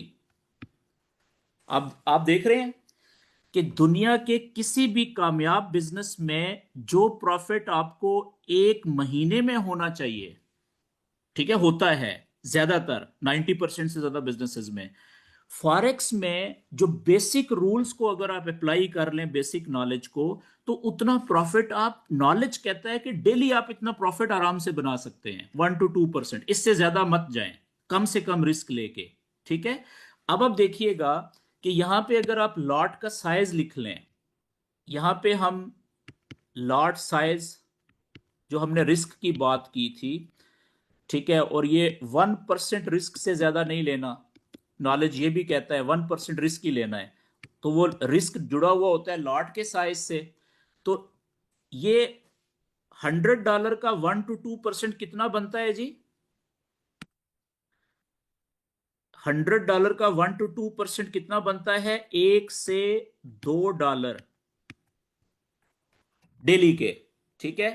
अब आप देखिएगा कि $1 से $2 प्रॉफिट लेना कितना आसान है या कितनी देर में आ जाता है, ठीक है, अगर सही जगह से आपने नॉलेज के मुताबिक सेटअप में इंटर हुए हैं। तो लॉट का साइज लेना है सबसे छोटा 0.01, ठीक है। अगर गोल्ड की बात कर रहे हैं, तो सिर्फ 2 पॉइंट्स अगर गोल्ड आपकी फेवर में चला गया, यानी ये 3310 पे है ना, 3310 से 15 पे नहीं, सिर्फ 3312 पे चला गया 2 पॉइंट, तो आपका $1 से $2, अगर 1 पॉइंट जाएगा तो $1, 2 पॉइंट चला गया सबसे छोटी ट्रेड तो $2। तो सिर्फ यानी कि गोल्ड की, अगर हम गोल्ड की बात कर लें, आसान है, 1 से 2 पॉइंट्स की अगर आपको मिल गए ट्रेड में तो आपका टारगेट अचीव हो गया जी। और रिस्क आपने कितना लिया था? 1%। रिस्क आपने 1% लिया था। ठीक है, 1% से मुराद क्या है कि अगर आपको रिस्क टू रिवार्ड रेशो आप जानते हैं, 1:2, अगर स्टॉप लॉस अगर हिट हो तो 1% जो है उससे ज्यादा लॉस नहीं होना चाहिए। ठीक है। अच्छा, अब आप देखिएगा एक और बात कि जितना अकाउंट बड़ा होगा, ठीक है, मिसाल के तौर पे आपके पास है $1000, फॉरेक्स के अंदर जितना आपके अकाउंट में पैसे ज्यादा होते जाएंगे उतना रिस्क कम होता जाएगा आपका। ठीक है ना, और उतना ज्यादा आसानी के साथ आप अपना डेली का प्रॉफिट टारगेट अचीव कर सकेंगे। अब देखें, $1000 आपका प्रॉफिट है, तो $1000 का जो डेली का प्रॉफिट है 1 to 2%, वो कितना बनता है? ठीक है, 1 to 2% का मतलब है $1000 का 1% बनता है जी $10, और 2% बनता है $20। ये है जी 1 to 2%। ठीक है। अब मुझे एक बात बताएं कि अगर आप $1000 का अकाउंट हो, ठीक है, और 0.01 की ट्रेड ही लें, ठीक है, नॉलेज के मुताबिक आपको पता है बाज औकात एक ट्रेड आपको आराम से $8-10 दे देती है। तो आप चलें 0.02 की एक ट्रेड ले लें। अब आप देखिएगा कि अगर आप 0.02 की एक ट्रेड ले लें, गोल्ड की बात कर रहा हूं, ठीक है, एक ट्रेड ले लें, और वो सिर्फ आपके 5 से 10 पॉइंट चल जाए, आपकी डायरेक्शन में चली जाए 5 से 10 पॉइंट, तो प्रॉफिट कितना हो जाएगा आपका? $10 से $20। ठीक है, क्योंकि एक पॉइंट आपको $2 प्रॉफिट दे रहा है, ट्रेड डबल है आपकी। ठीक है। और रिस्क कितना लिया हुआ था आपने? ये टारगेट भी अचीव हो गया आपका आसानी के साथ। और आप देखें कि रिस्क आपने कितना लिया था, क्या 1% लिया था रिस्क? नहीं, क्योंकि अकाउंट बड़ा है आपका। तो अब आपने इसके ऊपर रिस्क पता कितना लिया हुआ है? आपने लिया है जी रिस्क 0.025 से भी थोड़ा। यहां पे मैं लिख देता हूं, आपका जो रिस्क है वो 0.25% से भी कम है, तकरीबन 20% कह लें, हाँ जी 20%, सॉरी 0.20। तो रिस्क देखें कितना कम हो गया आपका। ठीक है। और इसी तरीके से अगर आपका अकाउंट होगा $10,000 का, और आपका टारगेट यही रहना चाहिए, ठीक है, तो इससे बड़ा टारगेट प्रॉफिट आपने लालच ज्यादा नहीं करनी, क्योंकि ये भी बहुत ज्यादा है। आपने देख लिया कि दुनिया में जितने भी ट्रेडिशनल बिजनेसेस हैं, जितना वो महीने में कमाते हैं ना कामयाब बिजनेस चलाने के लिए, ठीक है, उतना आप डेली कमाएं। हफ्ते में 5 दिन, महीने में 20 दिन कह लें आप, क्योंकि आपको पता है फॉरेक्स ट्रेडिंग सैटरडे संडे भी ऑफ होती है, और बाज औकात बीच में बैंक हॉलीडेज वगैरह होती हैं, तो आप 20 दिन कर लें महीने में, तो 15 से 20, 25% या 30% महीने का प्रॉफिट थोड़ा है। और देखें आप इसमें रिस्क कितना है। आपने, अब आप देखें कि $10,000 आपके अकाउंट में है। जाहिर सी बात है, जिस वक्त आप शुरू करेंगे छोटी अमाउंट से करेंगे, जब आपको समझ लग जाएगी, प्रॉफिटेबल ट्रेडर बन जाएंगे, तो कम से कम आपकी ख्वाहिश होगी कि आपका अकाउंट हर वक्त $10,000 का तो लाजम होना चाहिए। अब इसका 1 to 2% प्रॉफिट कितना बनता है? 1 to 2% प्रॉफिट बनता है जी, 1% है $100, और 2% बनता है $200। और ये बहुत बड़ी अमाउंट है $10,000 के ऊपर, 100 से 200 डॉलर। ठीक है।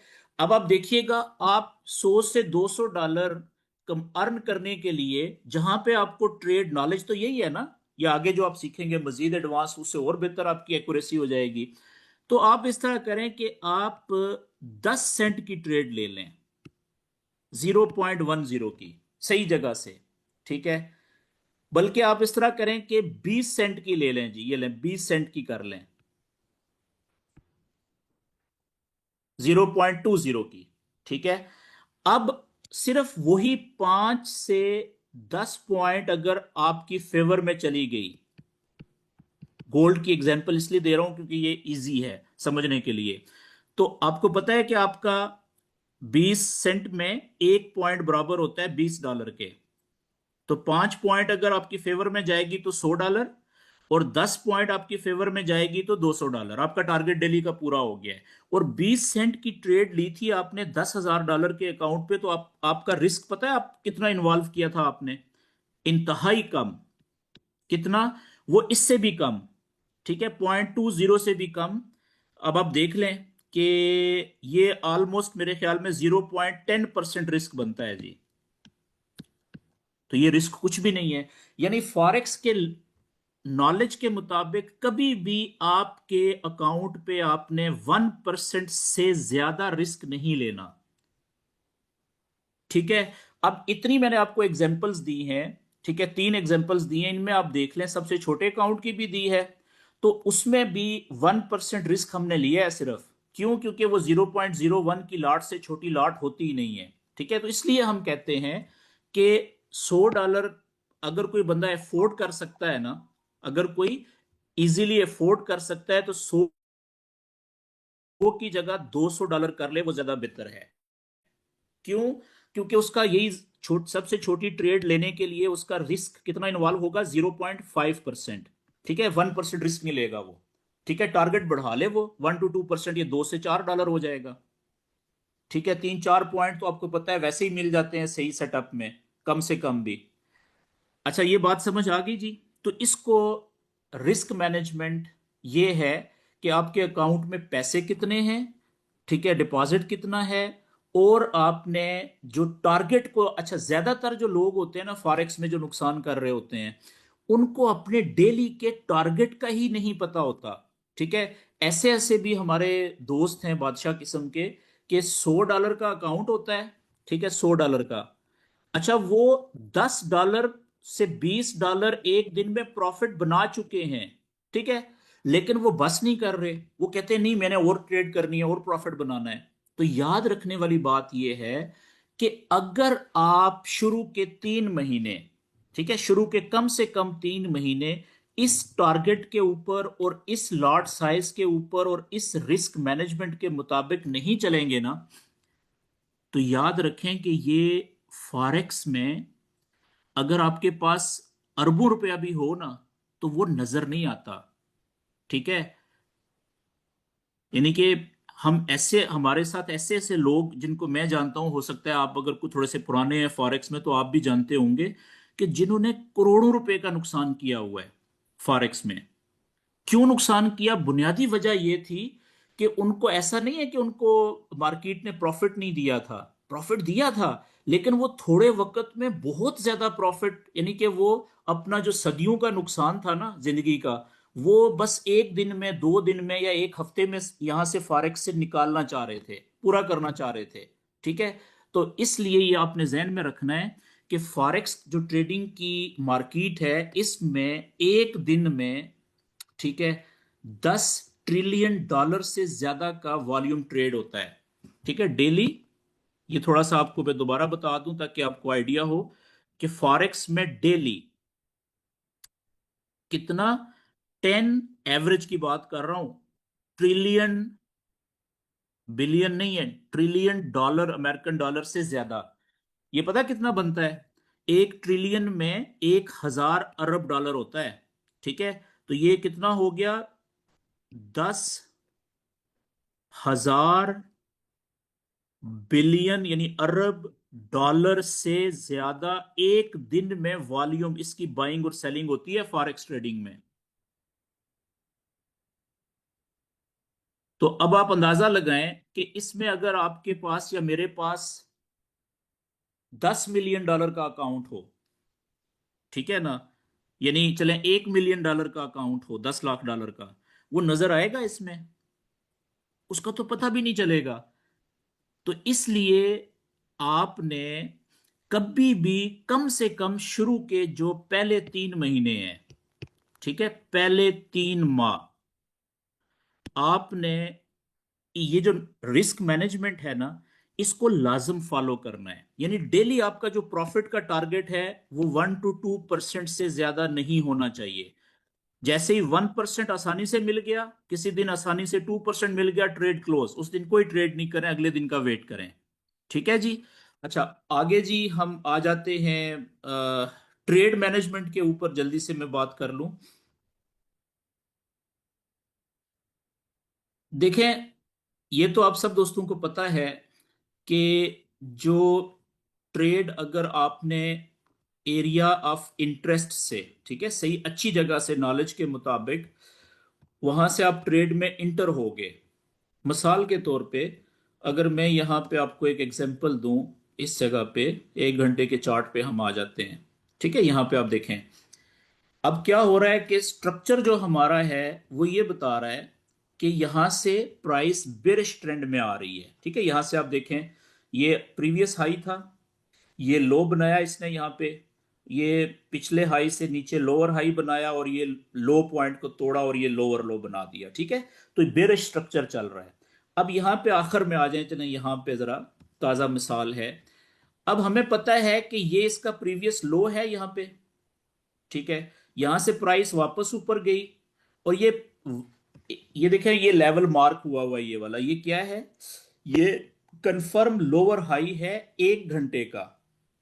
ये देखें साथ लिखा हुआ है। ठीक है, ये प्राइस यहां से गई थी, अपने कंफर्म लेवल को इसने टच किया 1 घंटे के बेरिश ट्रेंड में। अब यहां से प्राइस नीचे मुड़ी थी इस जगह से। ठीक है, तो आपको यहाँ पे अगर छोटे टाइम फ्रेम में जाएंगे तो आपको कंफर्मेशन मिल जाएंगी काफी सारी, ठीक है, मुख्तलिफ किस्म की। अब फर्ज करें कि यहां से आपने ट्रेड ले ली थी सेल की इस जगह से। ठीक है, यहां से आप सेल की ट्रेड में इंटर हो गए थे। तो यहां से जब आपने सेल की ट्रेड ली तो आपका जो स्टॉप लॉस था वो जाहिर है, जो ये कैंडल की विक है प्रीवियस हाई, ठीक है, इससे थोड़ा सा ऊपर होना चाहिए था यहां पे। और आपकी जो यहाँ पे टीपी होनी चाहिए थी वो कम से कम 1:2 तो लाजम होनी चाहिए थी, क्योंकि मेजर लेवल से वापस आ रही है। ठीक है, यहां पे होनी चाहिए थी मिनिमम टीपी आपकी। अब हुआ क्या कि देखें, यहां से आप ट्रेड में इंटर हो गए, रिस्क रिवार्ड रेशो आपने तय कर लिया, प्राइस यहां से आपकी फेवर में जाने लगी। ठीक है, और अब यहां पे फर्ज करें ये प्राइस यहां पे आ गई इस जगह पे। ठीक है ना, इस जगह पे प्राइस आ गई है। अब आप देखें कि अभी तक आपका स्टॉप लॉस ये है। ठीक है, और ट्रेड आपकी जो है वो आधे रास्ते तक जा चुकी है यहां पे, टीपी के आधे रास्ते तक। ठीक है, यानी कि अगर आप अभी इस ट्रेड को क्लोज कर दें तो आधा प्रॉफिट आपको मिल रहा है, जितना आपने टारगेट किया हुआ है टीपी का उससे आधा प्रॉफिट तकरीबन आपको मिल रहा है। ठीक है, लेकिन आप ट्रेड क्लोज भी नहीं करना चाहते, और आप चाहते हैं कि यार मैं चाहता हूं कि प्राइस जो है ना मुझे पूरी टीपी तक जाए और मुझे मैक्सिमम प्रॉफिट मिले। ठीक है, हर बंदे की, हर ट्रेडर की यही ख्वाहिश होती है। तो इसका एक तरीका है, वो तरीका जो है कि रनिंग ट्रेड के अंदर जितना आपको प्रॉफिट मिल रहा है ना उसको आप सिक्योर कर लें, बुक कर लें। ठीक है, उसको सिक्योर कर लें ताकि ये ना हो कि प्राइस यहां से किसी भी वजह से वापस ऊपर आए और वो आधा जो रास्ते में आपको प्रॉफिट आधा दे रही थी, थोड़ी देर के बाद पता चले कि आपका स्टॉप लॉस हिट हो गया, जो प्रॉफिट मिल रहा था आपने वो भी बुक नहीं किया, सिक्योर नहीं किया। ठीक है, और आपका स्टॉप लॉस हिट हो गया और ट्रेड आपकी नुकसान में क्लोज हो गई। तो इसका तरीकाकार क्या होता है? तरीकाकार ये होता है कि जैसे ही आपने ट्रेड ले ली, ठीक है, और वो ट्रेड प्रॉफिट में जाना शुरू हो गई है, तो आप ये देखें अभी टाइम फ्रेम है 1 घंटे का। ठीक है, फौरन फिर आप आ जाएं छोटे टाइम फ्रेम में, मिसाल के तौर पे 15 मिनट के टाइम फ्रेम में आ जाएं। अब आप देखें कि आपने ट्रेड ली थी यहां पे कहीं पे। ठीक है, अभी ट्रेड है इस जगह पे, ये आप देख रहे हैं 15 मिनट का स्ट्रक्चर क्या बता रहा है। अब ये इसने लो बनाया है एक। ठीक है ना, पहले इसने एक लो ये बनाया था 15 मिनट में, और ये लो इसने ब्रेक किया है, देखें यहां पे 15 मिनट के स्ट्रक्चर में नीचे की तरफ। तो आपको सबसे पहले क्या करना चाहिए था कि जैसे ही ये 15 मिनट के स्ट्रक्चर में ये वाला जो लो था ना, ये वाला लो, ये जैसे ही ब्रेक हुआ था नीचे की तरफ, तो आपको अपना स्टॉप लॉस ऊपर से नीचे लाना चाहिए था और इसको ब्रेक इवन पे कर देना चाहिए था यहां पे। ठीक है, कि अब आपकी ट्रेड जो थी वो नो प्रॉफिट नो लॉस पे थी। अब देखिए आपका स्टॉप लॉस पहले यहां पे था ना ऊपर, अब आपने स्टॉप लॉस बिल्कुल ब्रेक इवन पे कर दिया। क्यों? क्योंकि अब एक चीज को आपने इंश्योर कर लिया है कि अब अगर यहां से प्राइस वापस ऊपर जाती है ना, आपके स्टॉप लॉस को हिट करती है, तो आपकी ट्रेड तो क्लोज हो जाएगी लेकिन आपको नुकसान नहीं होगा। स्टॉप लॉस हिट हो जाएगा आपका लेकिन आपको लॉस नहीं होगा। क्यों? क्योंकि आपने वो स्टॉप लॉस जो पहले ऊपर था उसको अब आपने ब्रेक इवन की जगह पे ले आए हैं, जिस जगह से आपने ट्रेड ली थी। ठीक है, अब थोड़ी देर के बाद देखें कि ये प्राइस नीचे गई, इसने ये पिछला जो लेवल 15 मिनट का स्ट्रक्चर का ब्रेक किया था उसी से सपोर्ट ली, और फिर देखें ये लो भी इसने ब्रेक कर दिया यहां से। तो अब इसका स्ट्रक्चर का लेवल ये बन गया ना, देखें ये मैंने मार्क किया हुआ है कंफर्म लोअर हाई 15 मिनट का। ठीक है, तो अब जैसे ही प्राइस नीचे गई थी तो आपको चाहिए था कि अब आपका स्टॉप लॉस और नीचे आ जाता, ये इस जगह पे, यहां पे कंफर्म लेवल से थोड़ा सा ऊपर। ठीक है, यहां पे अब आप देखें कि आप अच्छे खासे प्रॉफिट में आपने स्टॉप लॉस लगा दिया है। अच्छा, और अब नीचे चलेगी प्राइस, ठीक है ना, फर्ज करें इधर पहुंच गई, तो आप इससे भी छोटे टाइम फ्रेम में आ जाएं, 15 मिनट में इधर देखें कि रास्ते में कोई हाई बना हुआ है 5 मिनट के स्ट्रक्चर में। ठीक है, अब आप देखें ये 5 मिनट के स्ट्रक्चर में ये एक इसने हाई बनाया था, दो कैंडल्स ने यहां पे बीच में, और फिर उनको भी तोड़ के नीचे आ गई थी। तो अब आपने क्या करना था कि अब आपने स्टॉप लॉस अपना नीचे यहां पे ले आना था। टीपी उधर ही है, ठीक है ना, लेकिन आप स्टॉप लॉस ऊपर से उठा के उसमें मॉडिफाई करके स्टॉप लॉस की जगह ये कर दी। अब फर्ज करें इधर से की से नीचे से प्राइस ऊपर जाती, आपकी टीपी हिट नहीं हुई अभी, फर्ज करें यहां से वापस ऊपर जाती, तो स्टॉप लॉस आपका यहां पे है, वो आधे रास्ते में प्रॉफिट में लगा हुआ है। अगर यहां पे स्टॉप लॉस हिट होता, आपकी ट्रेड क्लोज हो जानी थी, तो यहां से लेके यहां तक का जो प्रॉफिट है वो आपको फिर भी मिल जाना था। तो इस तरीके से आप अपनी ट्रेड को मैनेज करते हैं। इसको कहते हैं ट्रेलिंग स्टॉप लॉस। यानी जैसे जो जो आपकी ट्रेड प्रॉफिट में जाती है तो आप छोटे टाइम के स्ट्रक्चर के मुताबिक उससे ऊपर, ठीक है ना, थोड़ा सा रेजिस्ट, सेल की ट्रेड में छोटे टाइम के स्ट्रक्चर की रेजिस्टेंस के ऊपर स्टॉप लॉस लगाते चेंज करते रहते हैं, नीचे लेके आके फिर कोई जो जो भी रेजिस्टेंस बनती है ना नीचे जाते हुए छोटे टाइम फ्रेम में, उसके थोड़ा सा ऊपर लगा देते हैं। ठीक है, तो इस तरीके से आप अपने स्टॉप लॉस को, यानी कि लॉस से पहले ब्रेक इवन पे लेके आते हैं, फिर आहिस्ता आहिस्ता जो जो आपकी ट्रेड मजीद प्रॉफिट में जाती है तो आप अपने स्टॉप लॉस को प्रॉफिट में एडजस्ट करते रहते हैं, ताकि मिनिमम जो प्रॉफिट है उसको आप सिक्योर करते रहें। मेरी बात समझ गए हैं? और इस तरह से बाज़ औक़ात क्या होता है कि जो ट्रेंड की ट्रेड होती है वो आपकी टीपी लाजम हिट हो जाती है फिर। ठीक है, क्योंकि आप सिक्योर होके खेल रहे होते हैं, नो आपके जहन में लूज करने का तो खौफ होता ही नहीं है। ठीक है, तो ये चीज बड़ी इंपॉर्टेंट है। इसी तरीके से अगर आपने बाय की ट्रेड ली हुई है, ठीक है, तो जाहिर सी बात है ट्रेंड के और नॉलेज के मुताबिक ली है ना। अगर आप देखें यहां से आपने बाय की ट्रेड पकड़ी थी, ये इस जगह से ऊपर उठते हुए फॉर एग्जांपल, ठीक है, इधर से आपने बाय की ट्रेड पकड़ी थी, तो अब रास्ते में लेट्स से कि आपने इधर से कहीं से कंफर्मेशन मिली थी और बाय की ट्रेड पकड़ ली।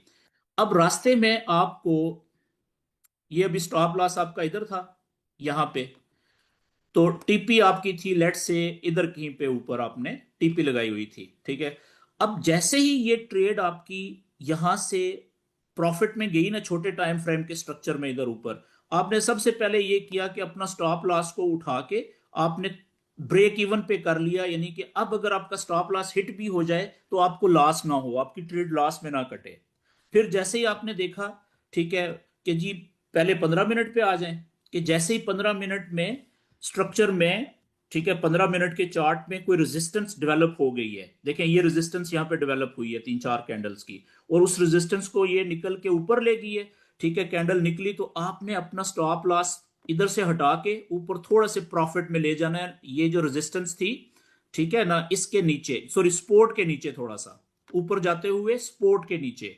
अब देखें ऊपर गई तो आपने ये इस स्पोर्ट के नीचे थोड़ा सा अपने स्टॉप लॉस को यहां पे ले आए। ठीक है, टीपी वही है ऊपर, सिर्फ स्टॉप लॉस को आप प्रॉफिट के अंदर मजीद ऊपर लेके जाते जा रहे हैं। अब देखें यहां से थोड़ी सी ऊपर गई तो ये एक सपोर्ट डेवलप हुई है इस जगह पे, ठीक है। जैसे ही ऊपर निकली, आप यहां से अपने स्टॉप लॉस को हटाएं और ये इस सपोर्ट के नीचे थोड़ा सा यहां पे लगा लें। अब क्या हुआ है कि देखें यहां से लेके यहां तक का जो प्रॉफिट है वो तो आपने सिक्योर कर लिया है ना। अब यहां पे अगर ये नीचे भी आ जाए तो आपकी ट्रेड का स्टॉप लॉस हिट होगा, लेकिन फिर भी आप देखें कि कितना प्रॉफिट आपको मिल गया है। इससे आपका कॉन्फिडेंस अपने नॉलेज के ऊपर और ज्यादा बढ़ता रहता है। इस चीज को, इस टेक्निक को कहते हैं कि आप अपने ट्रेड को कैसे मैनेज करते हैं, ठीक है, ट्रेड मैनेजमेंट। अच्छा, फिर एक और टेक्निक, क्या वो मैं पहले आपको डिटेल में बता चुका हुआ हूं कि मिसाल के तौर पे यहां से नीचे से आपने ट्रेड ली थी 10 सेंट की, ठीक है, आपने जो या 2 सेंट की आपने ली थी, ठीक है, लॉट के। अपना साइज आपने रिस्क 1% से ज्यादा नहीं लेना, वो हम पहले बात कर चुके हुए हैं। तो अकाउंट बड़ा था, आपने ट्रेड ले ली थी नीचे से लेट से 10 सेंट की, ठीक है। यहां से जिस वक्त आप बाय की ट्रेड में इंटर हुए थे तो 0.10 की आपने ट्रेड ली थी, ठीक है। जिस वक्त यहां पे पहुंचे ना, तो अब आप चाहें तो आधी ट्रेड क्लोज कर सकते हैं।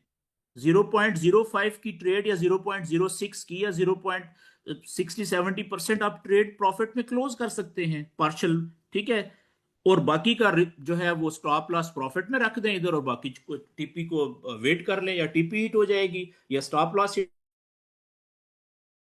हो जाएगा तो फिर भी लॉस तो नहीं होना। ज्यादा तो आप ट्रेड काट चुके हुए हैं प्रॉफिट में। मेरी बात समझ गए? तो ये सारी चीज जो है ये है जी ट्रेड मैनेजमेंट का हिस्सा। ओके, अब ये भी बात हो गई। अब आखिरी बात जो हमारी रह गई है जी टॉपिक की, 10 मिनट इसमें लग जाएंगे, वो है जी कि आप न्यूरॉन मार्केट के अंदर अकाउंट कैसे बनाते हैं। तो मैं इसमें क्या करता हूं कि जल्दी से ये वेबसाइट ओपन करता हूं जी, ब्रोकर की .न्यूरॉन markets.com, ठीक है। ये देखें ये वेबसाइट ओपन हो गई।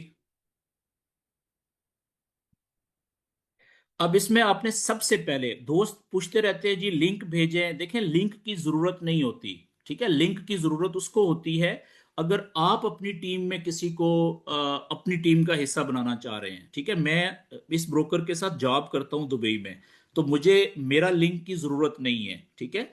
अब आपने क्या करना है कि आपने, जस्ट अ सेकेंड, ओके, आपने देखें यहां पे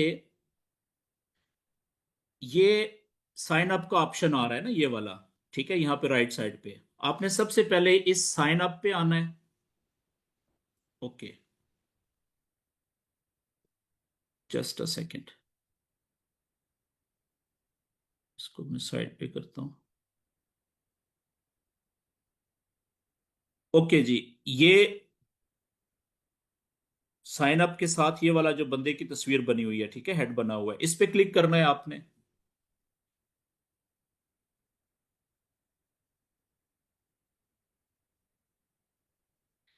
यहां पे आप देखें ये ऑप्शन आपके सामने आ जाएगा, ठीक है, साइन इन वाला। हमने तो अभी जरा साइन अप करना है ना, पहले रजिस्टर करना है। तो ये नीचे आप देखें क्रिएट योर अकाउंट लिखा हुआ है, not registered yet, sign in के नीचे यहां पे आपने क्रिएट योर अकाउंट पे क्लिक कर लेना है। जैसे ही आप क्रिएट योर अकाउंट पे क्लिक करेंगे ना, तो यहाँ पे आपने अपना नाम लिखना है, ठीक है। ये मेरा नाम है, मैंने अपना नाम लिख दिया है। यहाँ पे आपका जो भी ईमेल है, ठीक है, जो पहले यहाँ पे आपने रजिस्टर नहीं किया हुआ, यूज नहीं किया हुआ न्यूरॉन के प्लेटफॉर्म पे, जैसे मैं अपना एक ईमेल एड्रेस यहाँ पे डाल रहा हूँ। ये ईमेल एड्रेस आपने वो देना है जो आप यूज कर रहे हो, जो आपके पास लॉग्ड इन हो, क्योंकि इस पे लिंक आना है, वो आपने क्लिक करना है तो आगे काम चलेगा, ठीक है। ऐसा नहीं है कि कोई ऐसा ईमेल एड्रेस दे दें जो जिसकी आपके पास एक्सेस ही ना हो। और कि ये मैंने अपना ईमेल एड्रेस डाल दिया जी इसमें।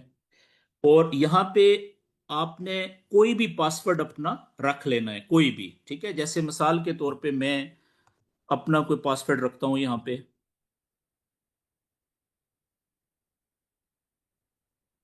ओके, अब आप देखें नीचे वो आपसे मांग रहा है कंट्री, तो मैं अभी दुबई में हूं तो यूनाइटेड अरब एमिरेट्स सेलेक्ट कर लें इधर। ये मेरा नंबर है इधर, ठीक है। इधर का ये नंबर मैंने अपना डाल दिया, और ये नीचे आपने I agree to the terms of services ये आपने क्लिक कर दिया।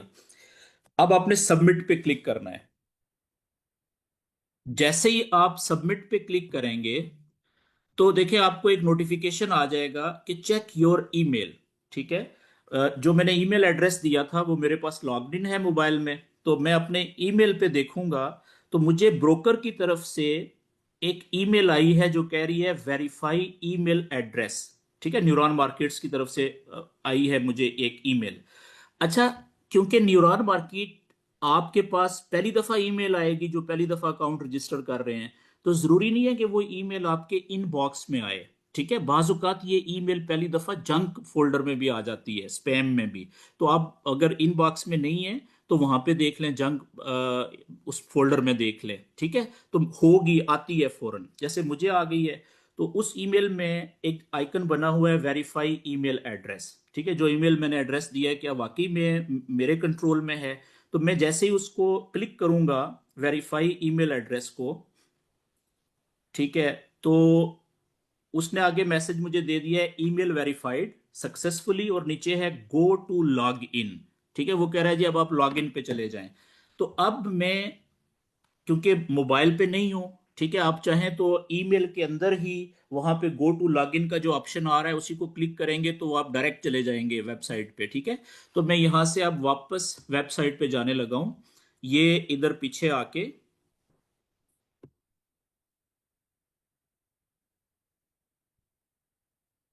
ओके, यहां से मैं वापस आता हूं जी, न्यूरॉन, ये।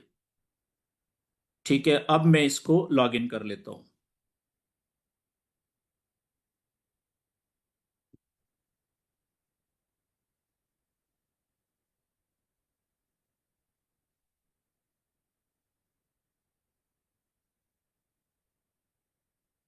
अरे यार, ईमेल पे ही अड़ गए हो तुम। अच्छा जी, मैं मोबाइल से लॉग इन करने लगा हूं, और फिर आपको इधर से मैं करके बताता हूं।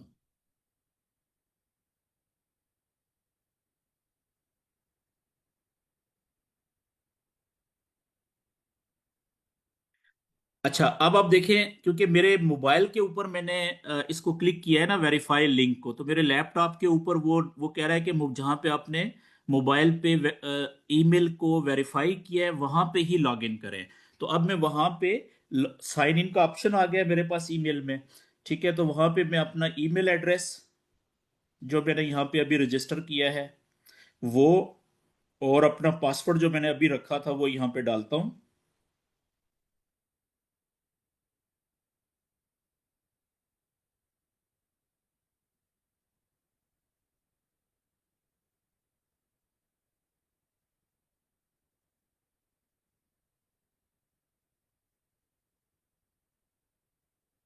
ओके जी, अब ये यहाँ पे लॉग इन करेगा। यहाँ पे आप देखें मैं लॉगिन पे आ गया हूँ। अब मैं डालने लगा हूँ अपना जो मैंने ईमेल एड्रेस अभी जिससे मैंने रजिस्टर किया था।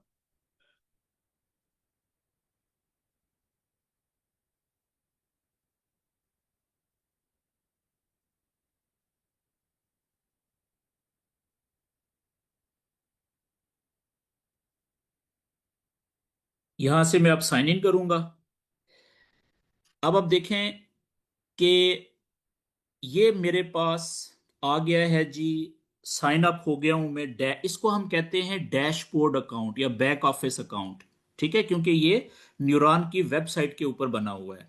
तो अभी आप देखें ये लिखा हुआ है सामने, ये डैशबोर्ड पे ट्रेडिंग अकाउंट्स। ठीक है ना, तो ट्रेडिंग अकाउंट्स के नीचे लिखा हुआ है रियल या डेमो। तो अब डेमो तो हमने बनाना नहीं है। ठीक है, तो अब मैं रियल के ऊपर क्लिक करूंगा। जिसने डेमो बनाना होता है वो डेमो के ऊपर क्लिक करता है। ओके जी, अब यहां से ये आप आगे देख लें, ये ओपन अकाउंट का ऑप्शन दिया हुआ है ट्रेडिंग अकाउंट्स के सामने। ठीक है, तो मैं ओपन अकाउंट्स के ऊपर क्लिक करूंगा। आगे वो पूछ रहा है रियल बनाना है कि डेमो बनाना है। तो ठीक है, तो मैं यहाँ पे रियल पे क्लिक करूंगा और नेक्स्ट स्टेप पे क्लिक कर दूंगा। और हमारा जो न्यूरॉन मार्केट का सबसे कम स्प्रेड वाला अकाउंट है, ठीक है, जो कि इंटरनेशनल मार्केट में इंतहाई कंपेटेबल है, तो वो है प्रो। ठीक है, लेकिन जो ज़्यादा बेनिफिट्स हैं वो इस्लामिक अकाउंट में भी हैं, लेकिन मैं क्योंकि खुद ट्रेड करनी होती है तो लेट्स से कि मैं प्रो अकाउंट बना रहा हूँ। मोस्ट पॉपुलर जो देखें सबसे पहले शुरू में आ रहा है, तो ये मैंने प्रो अकाउंट सेलेक्ट कर दिया सबसे पहले वाला, और आगे मैं नेक्स्ट स्टेप के ऊपर क्लिक कर दिया। अब जैसे ही मैंने नेक्स्ट स्टेप के ऊपर क्लिक किया तो वो शुरू में यहां पे मुझसे पूछ रहा है लेवरेज। ठीक है, याद रखें कि लेवरेज जो है वो आपने मैक्सिमम जो 1:500 है यही करनी है। ठीक है, अगर आप वैसे तो कम भी कर सकते हैं, लेकिन कम रखेंगे ना तो थोड़े पैसों से ट्रेड नहीं लगती फिर। तो 1:500 जो है वो पूरी दुनिया में एक मुनासिब रेशो समझी जाती है, जो ना बहुत ज्यादा है ना बहुत कम है, तो आपने यही करनी है मैक्सिमम। ठीक है जी। आगे करेंसी जो है वो यूएसडी ही रहेगी क्योंकि बेस करेंसी यूएसडी है। प्लेटफॉर्म जो है वो आपने MT5 ही आएगा, वो सिलेक्ट कर देना है।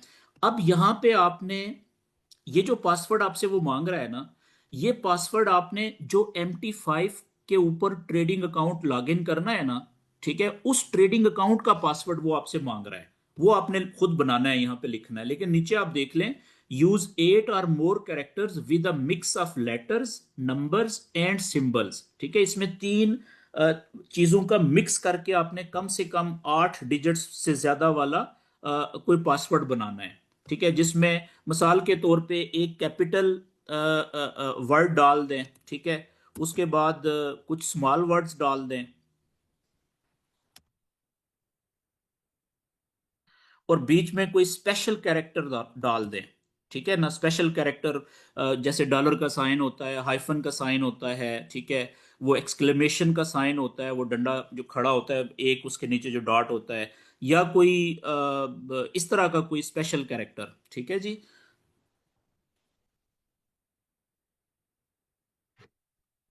मैं भूल गया हूं कि मैंने क्या रखा था। ओके,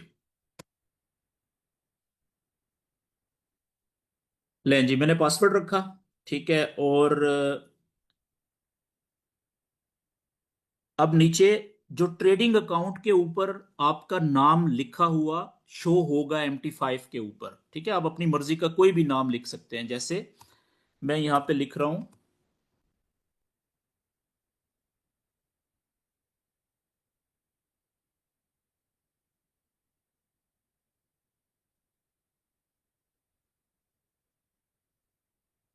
ये एक नाम लिखा है जी मैंने, और मैंने सबमिट कर दिया।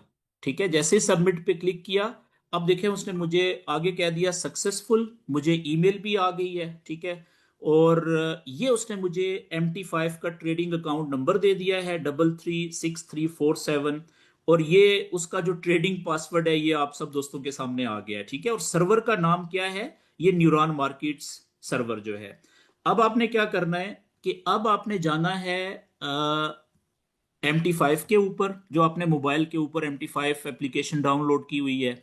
ठीक है, उसमें आपने सबसे पहले ये अकाउंट ऐड करना है, तो वहां पे सर्वर आपने सेलेक्ट करना है। तो याद रखें कि पाकिस्तान में बहुत सारी एप्लीकेशंस और बहुत सारी वेबसाइट अक्सर औकात नहीं चल रही होती। ठीक है, तो MT5 का भी जिस वक्त आप ये अकाउंट ऐड करेंगे ना, तो जिस वक्त आप सर्वर ऐड करना चाहेंगे तो वहां पे किसी ब्रोकर का नाम नहीं आएगा। अगर नहीं आ रहा तो आपने VPN कोई जो चलता हो पाकिस्तान में वो ऑन करना है थोड़ी देर के लिए। ठीक है, फिर आप सर्वर को सिलेक्ट करेंगे तो वहां पे सर्च करेंगे तो सारे ब्रोकर्स के नाम आएंगे, और न्यूरॉन का लिखेंगे, न्यूरॉन मार्केट्स, तो वो भी आएगा।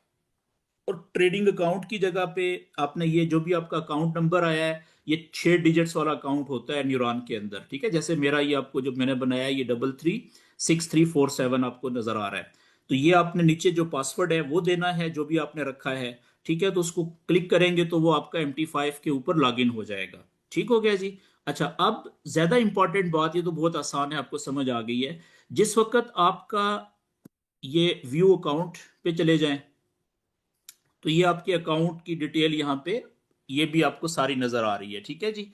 अच्छा, अब इसमें आप आ जाएं कि जब आपका अकाउंट बन जाता है तो जाहिर सी बात है डिपॉजिट तो आप इसमें फौरन करवा सकते हैं। मैं अभी इसमें पैसे जमा करवाना चाहूं तो मैं डिपॉजिट तो करवा सकता हूं। तो डिपॉजिट कैसे करवाएंगे, पहले उसका तरीका देख लेते हैं। ये पहले आप फंड्स पे आएंगे जी यहाँ पे। ठीक है, ये आप देख रहे हैं डैशबोर्ड के नीचे लेफ्ट साइड पे फंड्स हैं, फंड्स पे क्लिक करेंगे तो जैसे आप फंड्स पे क्लिक करेंगे, अगर आप हैं पाकिस्तान में, ठीक है, तो आप एक तो यूएसडीटी यानी क्रिप्टो का जो डॉलर होता है यूएसडी टीथर, उसके जो TRC20 उससे भी डिपॉजिट कर सकते हैं। और नीचे आप देखें ये बैंक PKR भी लिखा हुआ है, ठीक है ना। तो पाकिस्तानी बैंक अकाउंट्स के जरिए से भी कर सकते हैं। ये दुबई का बैंक अकाउंट है, ये यूरो के, USD के, ये काफी सारे नीचे डिटेल दी हुई है। तो लेट्स से कि आपने बैंक के जरिए से डिपॉजिट करना है, ठीक है ना, अपने पाकिस्तानी बैंक अकाउंट से, इजी पैसा से, जैज कैश वगैरह से आपने डिपॉजिट करना है। तो उसका मैं तरीका बताने लगा हूं। अब देखिए ये बैंक जिसके नीचे PKR लिखा हुआ है, ठीक है, इसके आगे आप देखें ये डिपॉजिट है। डिपॉजिट का बटन, इसको क्लिक करेंगे। जैसे ही आपने क्लिक किया तो ये करेंसी PKR ही रहने देनी है आपने, ठीक है, USD नहीं करनी, क्योंकि आप PKR में डिपॉजिट कर रहे हैं, ठीक है। जिस वक्त ये कन्वर्ट होके आपके अकाउंट में पैसे आएंगे वो डॉलर में आएंगे। अब यहाँ पे आपने अमाउंट आगे PKR में लिखनी है। मिसाल के तौर पे मैं लिखता हूं यहाँ पे 50,000 पाकिस्तानी रुपया, ठीक है, मिसाल के तौर पे। तो अब मैं वो अमाउंट लिखी यहाँ पे जितनी मैं डिपॉजिट करना चाह रहा हूँ। आगे मैं नेक्स्ट स्टेप पे जाऊंगा। तो अब देखें नेक्स्ट स्टेप के ऊपर एक तो उसने मुझे ये बता दिया है कि मुझे 50,000 रुपए के डॉलर कितने मिलेंगे। वो कह रहा है $175.28 मिलेंगे, और रेट बता दिया है उसने अभी का।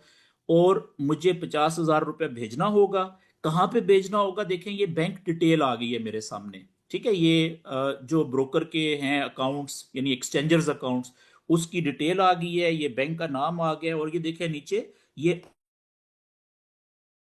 IBAN नंबर लिखा हुआ है, ठीक है। आपने ये वाला नंबर नोट कर लेना है, IBAN नंबर, ठीक है। इस अपने बैंक अकाउंट से ऑनलाइन आपने एप्लीकेशन से या ऑनलाइन से आपने इस IBAN को ऐड करके बेनिफिशियरी, और इस पे आपने पेमेंट भेजनी है। जैसे ही आप पेमेंट भेजेंगे तो जो कंफर्मेशन स्लिप आपके पास आएगी ना मोबाइल पे, आपने उसका स्क्रीनशॉट लेना है, और उस कंफर्मेशन स्लिप को देखें यहाँ पे, ये जो सिलेक्ट फाइल है नीचे, ठीक है, यहाँ पे आपने अपलोड कर देना है। अपलोड करके तो फिर यहाँ पे आपने सबमिट कर देना है। मिसाल के तौर पे मैं यहाँ पे कोई चीज अगर अपलोड करता हूँ, लेट्स से कि मैंने कोई स्लिप यहाँ पे अपलोड कर दी है पेमेंट करने के बाद, तो इसको मैं सबमिट करूंगा ना, तो अगले पेज के ऊपर ये आप देखें ये मैसेज आ जाएगा आपको। ये आप देखें क्या लिखा हुआ है, सक्सेसफुल।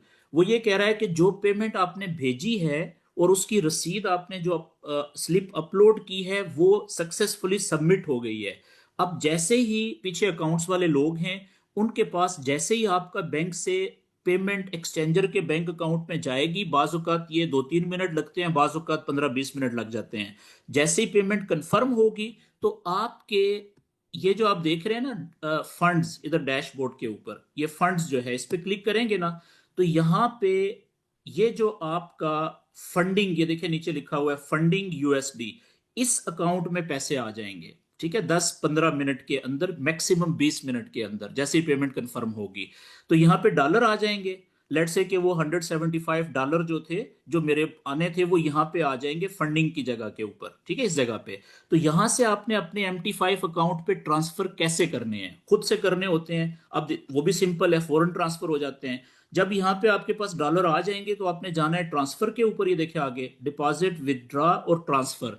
यहाँ पे ट्रांसफर पे क्लिक करना है। ट्रांसफर पे क्लिक करने के बाद यहाँ पे ट्रांसफरिंग फ्रॉम, तो आपके पास है फंडिंग, यहाँ पे क्लिक करेंगे तो ये देखें फंडिंग सेलेक्ट करना है, और अमाउंट लिखनी है जितनी यहाँ से आप ट्रांसफर करना चाह रहे हैं। लेट्स से कि आप 175 सेलेक्ट करते हैं सारा, ठीक है। और ट्रांसफरिंग टू, नीचे देखें कि भाई कहाँ पे ट्रांसफर करना चाह रहे हैं। तो मेरा तो एक ही अकाउंट है जो मैंने अभी बनाया है, इसको सिलेक्ट करेंगे आप और नीचे ट्रांसफर के बटन पे क्लिक कर देंगे, ठीक है। जैसे ही आप ट्रांसफर के बटन पे क्लिक करेंगे यहाँ पे मैसेज आ जाएगा ट्रांसफर सक्सेसफुल, यानी आपके MT5 में डॉलर पहुंच गए हैं। शर्त यह है कि यहाँ पे आ जाए पहले, ठीक है, फंडिंग में। ये तो हो गया अमाउंट आपने डॉलर कैसे ट्रांसफर करने हैं यहाँ से MT5 में। अब अगली बात, कुछ दोस्त पूछते हैं जब आपने पैसा विदड्रॉ करना है, जब आप प्रॉफिट बनाना शुरू करें तो कोशिश करें हर हफ्ते में एक दफा जितना भी प्रॉफिट बनाया है लाजम विदड्रॉ करें। वैसे तो हर डेली करना चाहिए प्रॉफिट विदड्रॉ, लेकिन बाज़ औक़ात अगर डेली इतना नहीं है, 25-30-40 डॉलर कम से कम, तो आप हफ्ते में एक दफा तो लाजम प्रॉफिट विदड्रॉ करें, या 2-3 दिन के बाद विदड्रॉ कर लें। तो अब विदड्रॉ करने के लिए आपको सबसे पहले यहाँ पे क्या करना पड़ेगा, एक तो अपना केवाईसी लगाना पड़ेगा, ठीक है, अपने जो आइडेंटिफिकेशन के डॉक्यूमेंट्स हैं। और दूसरे नंबर पे ये पेमेंट मेथड आपको अटैच करना पड़ेगा कि वो पैसा जब आप निकालेंगे तो ब्रोकर आपके किस बैंक अकाउंट में पैसा भेजे। तो सबसे पहले देखें, ये ऊपर लिखा हुआ है verify your account to unlock additional features, ठीक है। आपने यहाँ पे वेरिफिकेशन पे क्लिक करना है, ये केवाईसी की वेरिफिकेशन। यहाँ पे आप चाहें तो नेशनल आईडी कार्ड का फ्रंट और बैक की पिक्चर आपके पास फोल्डर में पड़ी होनी चाहिए, या आपके पासपोर्ट की क्लियर पिक्चर, ठीक है, या ड्राइविंग लाइसेंस की पिक्चर। इन तीनों में से कोई एक चीज की तस्वीरें क्लियर होनी चाहिए, ठीक है जी। अगर आईडी कार्ड लगा रहे हैं तो उसकी फ्रंट और बैक दोनों साइड की क्लियर पिक्चर। और उसके बाद आप यहाँ पे अपना कंट्री, ये एक तो ये सिलेक्ट कर लें, मिसाल के तौर पे मैं नेशनल आईडी लगा रहा हूँ तो ये सिलेक्ट किया मैंने। नीचे कंट्री मैंने लिख दिया, अपना सिलेक्ट कर लिया यहाँ पे। और नेक्स्ट स्टेप पे मैंने क्लिक किया। तो अगले क्लिक के ऊपर वो कह रहा है कि आप, मैंने जो नेशनल आईडी नंबर, जो मेरा आईडी कार्ड का नंबर है वो मैं यहाँ पे पुट करूँ, लिखूं, ठीक है, मेरा जो भी है। लेट्स से कि मेरा ये आईडी कार्ड का नंबर है, ठीक है जी। और मेरी जो आईडी कार्ड की एक्सपायरी डेट है वो मैंने यहाँ पे लिखनी है,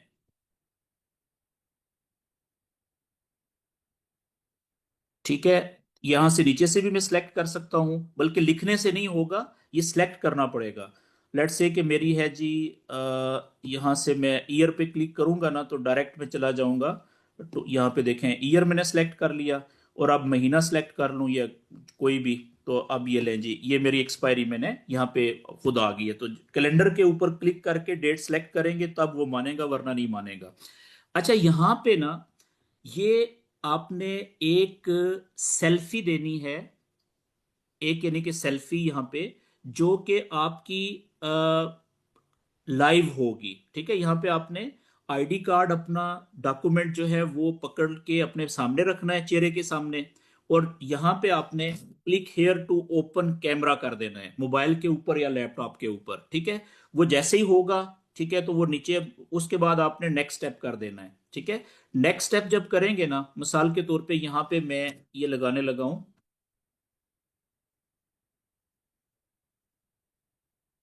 लेट्स से कि ये मेरे पास आईडी अभी है नहीं है पास, ये मैंने आईडी लगा दी, ठीक है जी। ये लें जी, ठीक है। और ये नेक्स्ट स्टेप हो गया। अब नेक्स्ट स्टेप के ऊपर आप देखें, यहां पे वो कह रहा है कि आईडी कार्ड का फ्रंट पिक्चर, और नीचे जो है क्लिक करके आईडी कार्ड की बैक साइड की पिक्चर। तो यहाँ पे मैंने क्लिक किया ऊपर, अपने फोल्डर में जो मैंने रखी हुई थी पिक्चर अपने आईडी कार्ड की, वो यहाँ पे लगा दी फ्रंट साइड की। और बैक साइड की देखें, ये यहाँ पे मैंने क्लिक किया और ये मैंने बैक साइड आईडी कार्ड की अपनी पिक्चर यहाँ पे अपलोड कर दी। और फिर मैंने नेक्स्ट स्टेप पे क्लिक किया। अब आगे वो मुझसे एक जो बेसिक इंफॉर्मेशन होती है वो मांग रहा है कि ये मेरा नाम आ गया यहाँ पे, मेरी नेशनलिटी क्या है। मैं यहाँ पे जल्दी से इसको फिल कर दूंगा। जरूरी नहीं है कि मैं सारी इंफॉर्मेशन दूं, जो ज्यादा जरूरी है वो देना एक दफा जरूरी होता है, जिसके नीचे ये रेड स्टेरिक लगा हुआ है। तो मेरी डेट ऑफ बर्थ,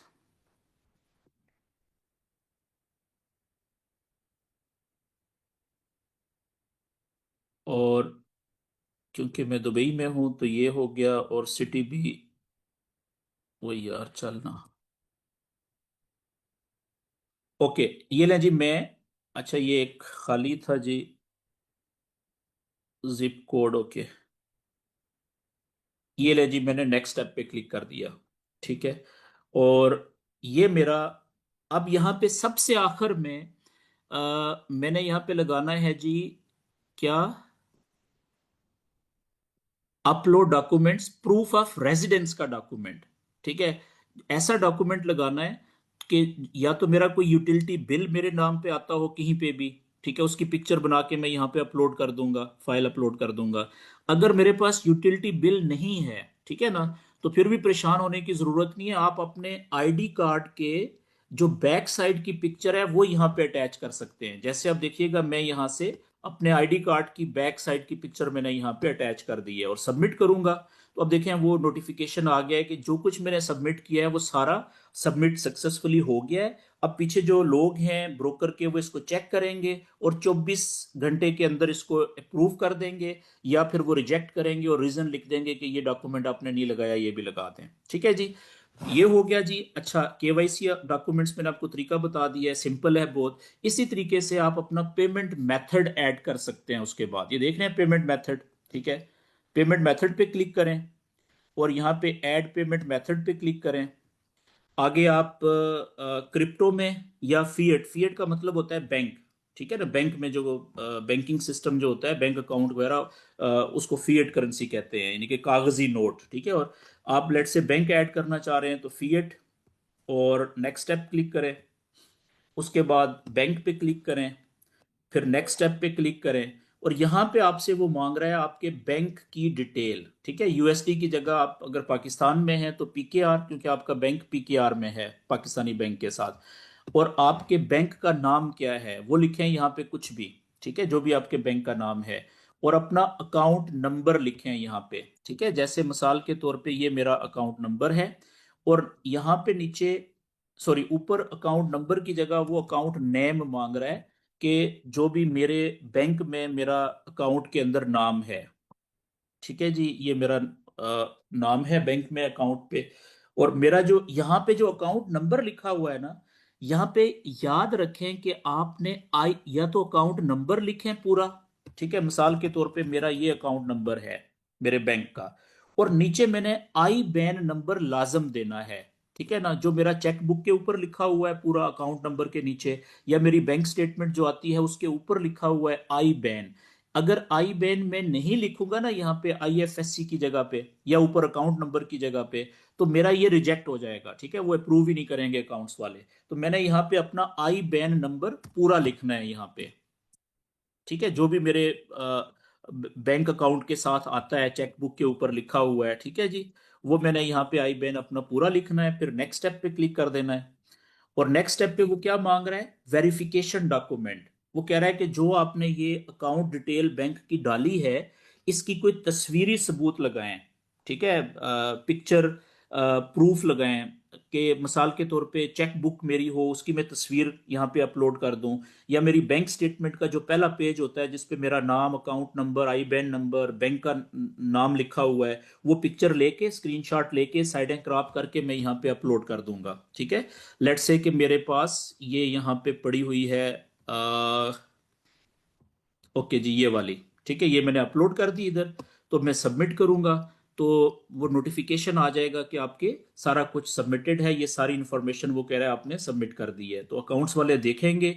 और 24 घंटे के अंदर मेरा, अभी देखें ये बैंक जो है मैंने सबमिट कर दिया है लेकिन पेंडिंग आ रहा है, ठीक है। तो जैसे ही वो उसको रिव्यू करेंगे अकाउंट्स वाले, और अगर कोई चीज़ ज़रूरत नहीं होगी तो वो इसको अप्रूव कर देंगे। जब ये अप्रूव हो जाएगा तो जब मैंने पैसे विदड्रॉ करने हैं तो फिर देखें मैं इसी डैशबोर्ड अकाउंट में आके इस विदड्रॉ पे क्लिक करूंगा, ठीक है। जैसे ही विदड्रॉ पे क्लिक करूंगा यहाँ पे मैं अपना फंडिंग अकाउंट या ट्रेडिंग अकाउंट या पार्टनर अकाउंट, कहीं से भी मैं उसमें ट्रांसफर कर सकता हूँ अमाउंट, और सबमिट और विदड्रॉ लग जाएगा, ठीक है। अभी क्योंकि वो अप्रूव नहीं हुआ विदड्रॉल मेथड, तो इसलिए वो ऑप्शन नहीं आ रहा, वरना यहाँ पे बैंक का ऑप्शन आ जाता है जैसे अप्रूव होगा, ठीक है जी।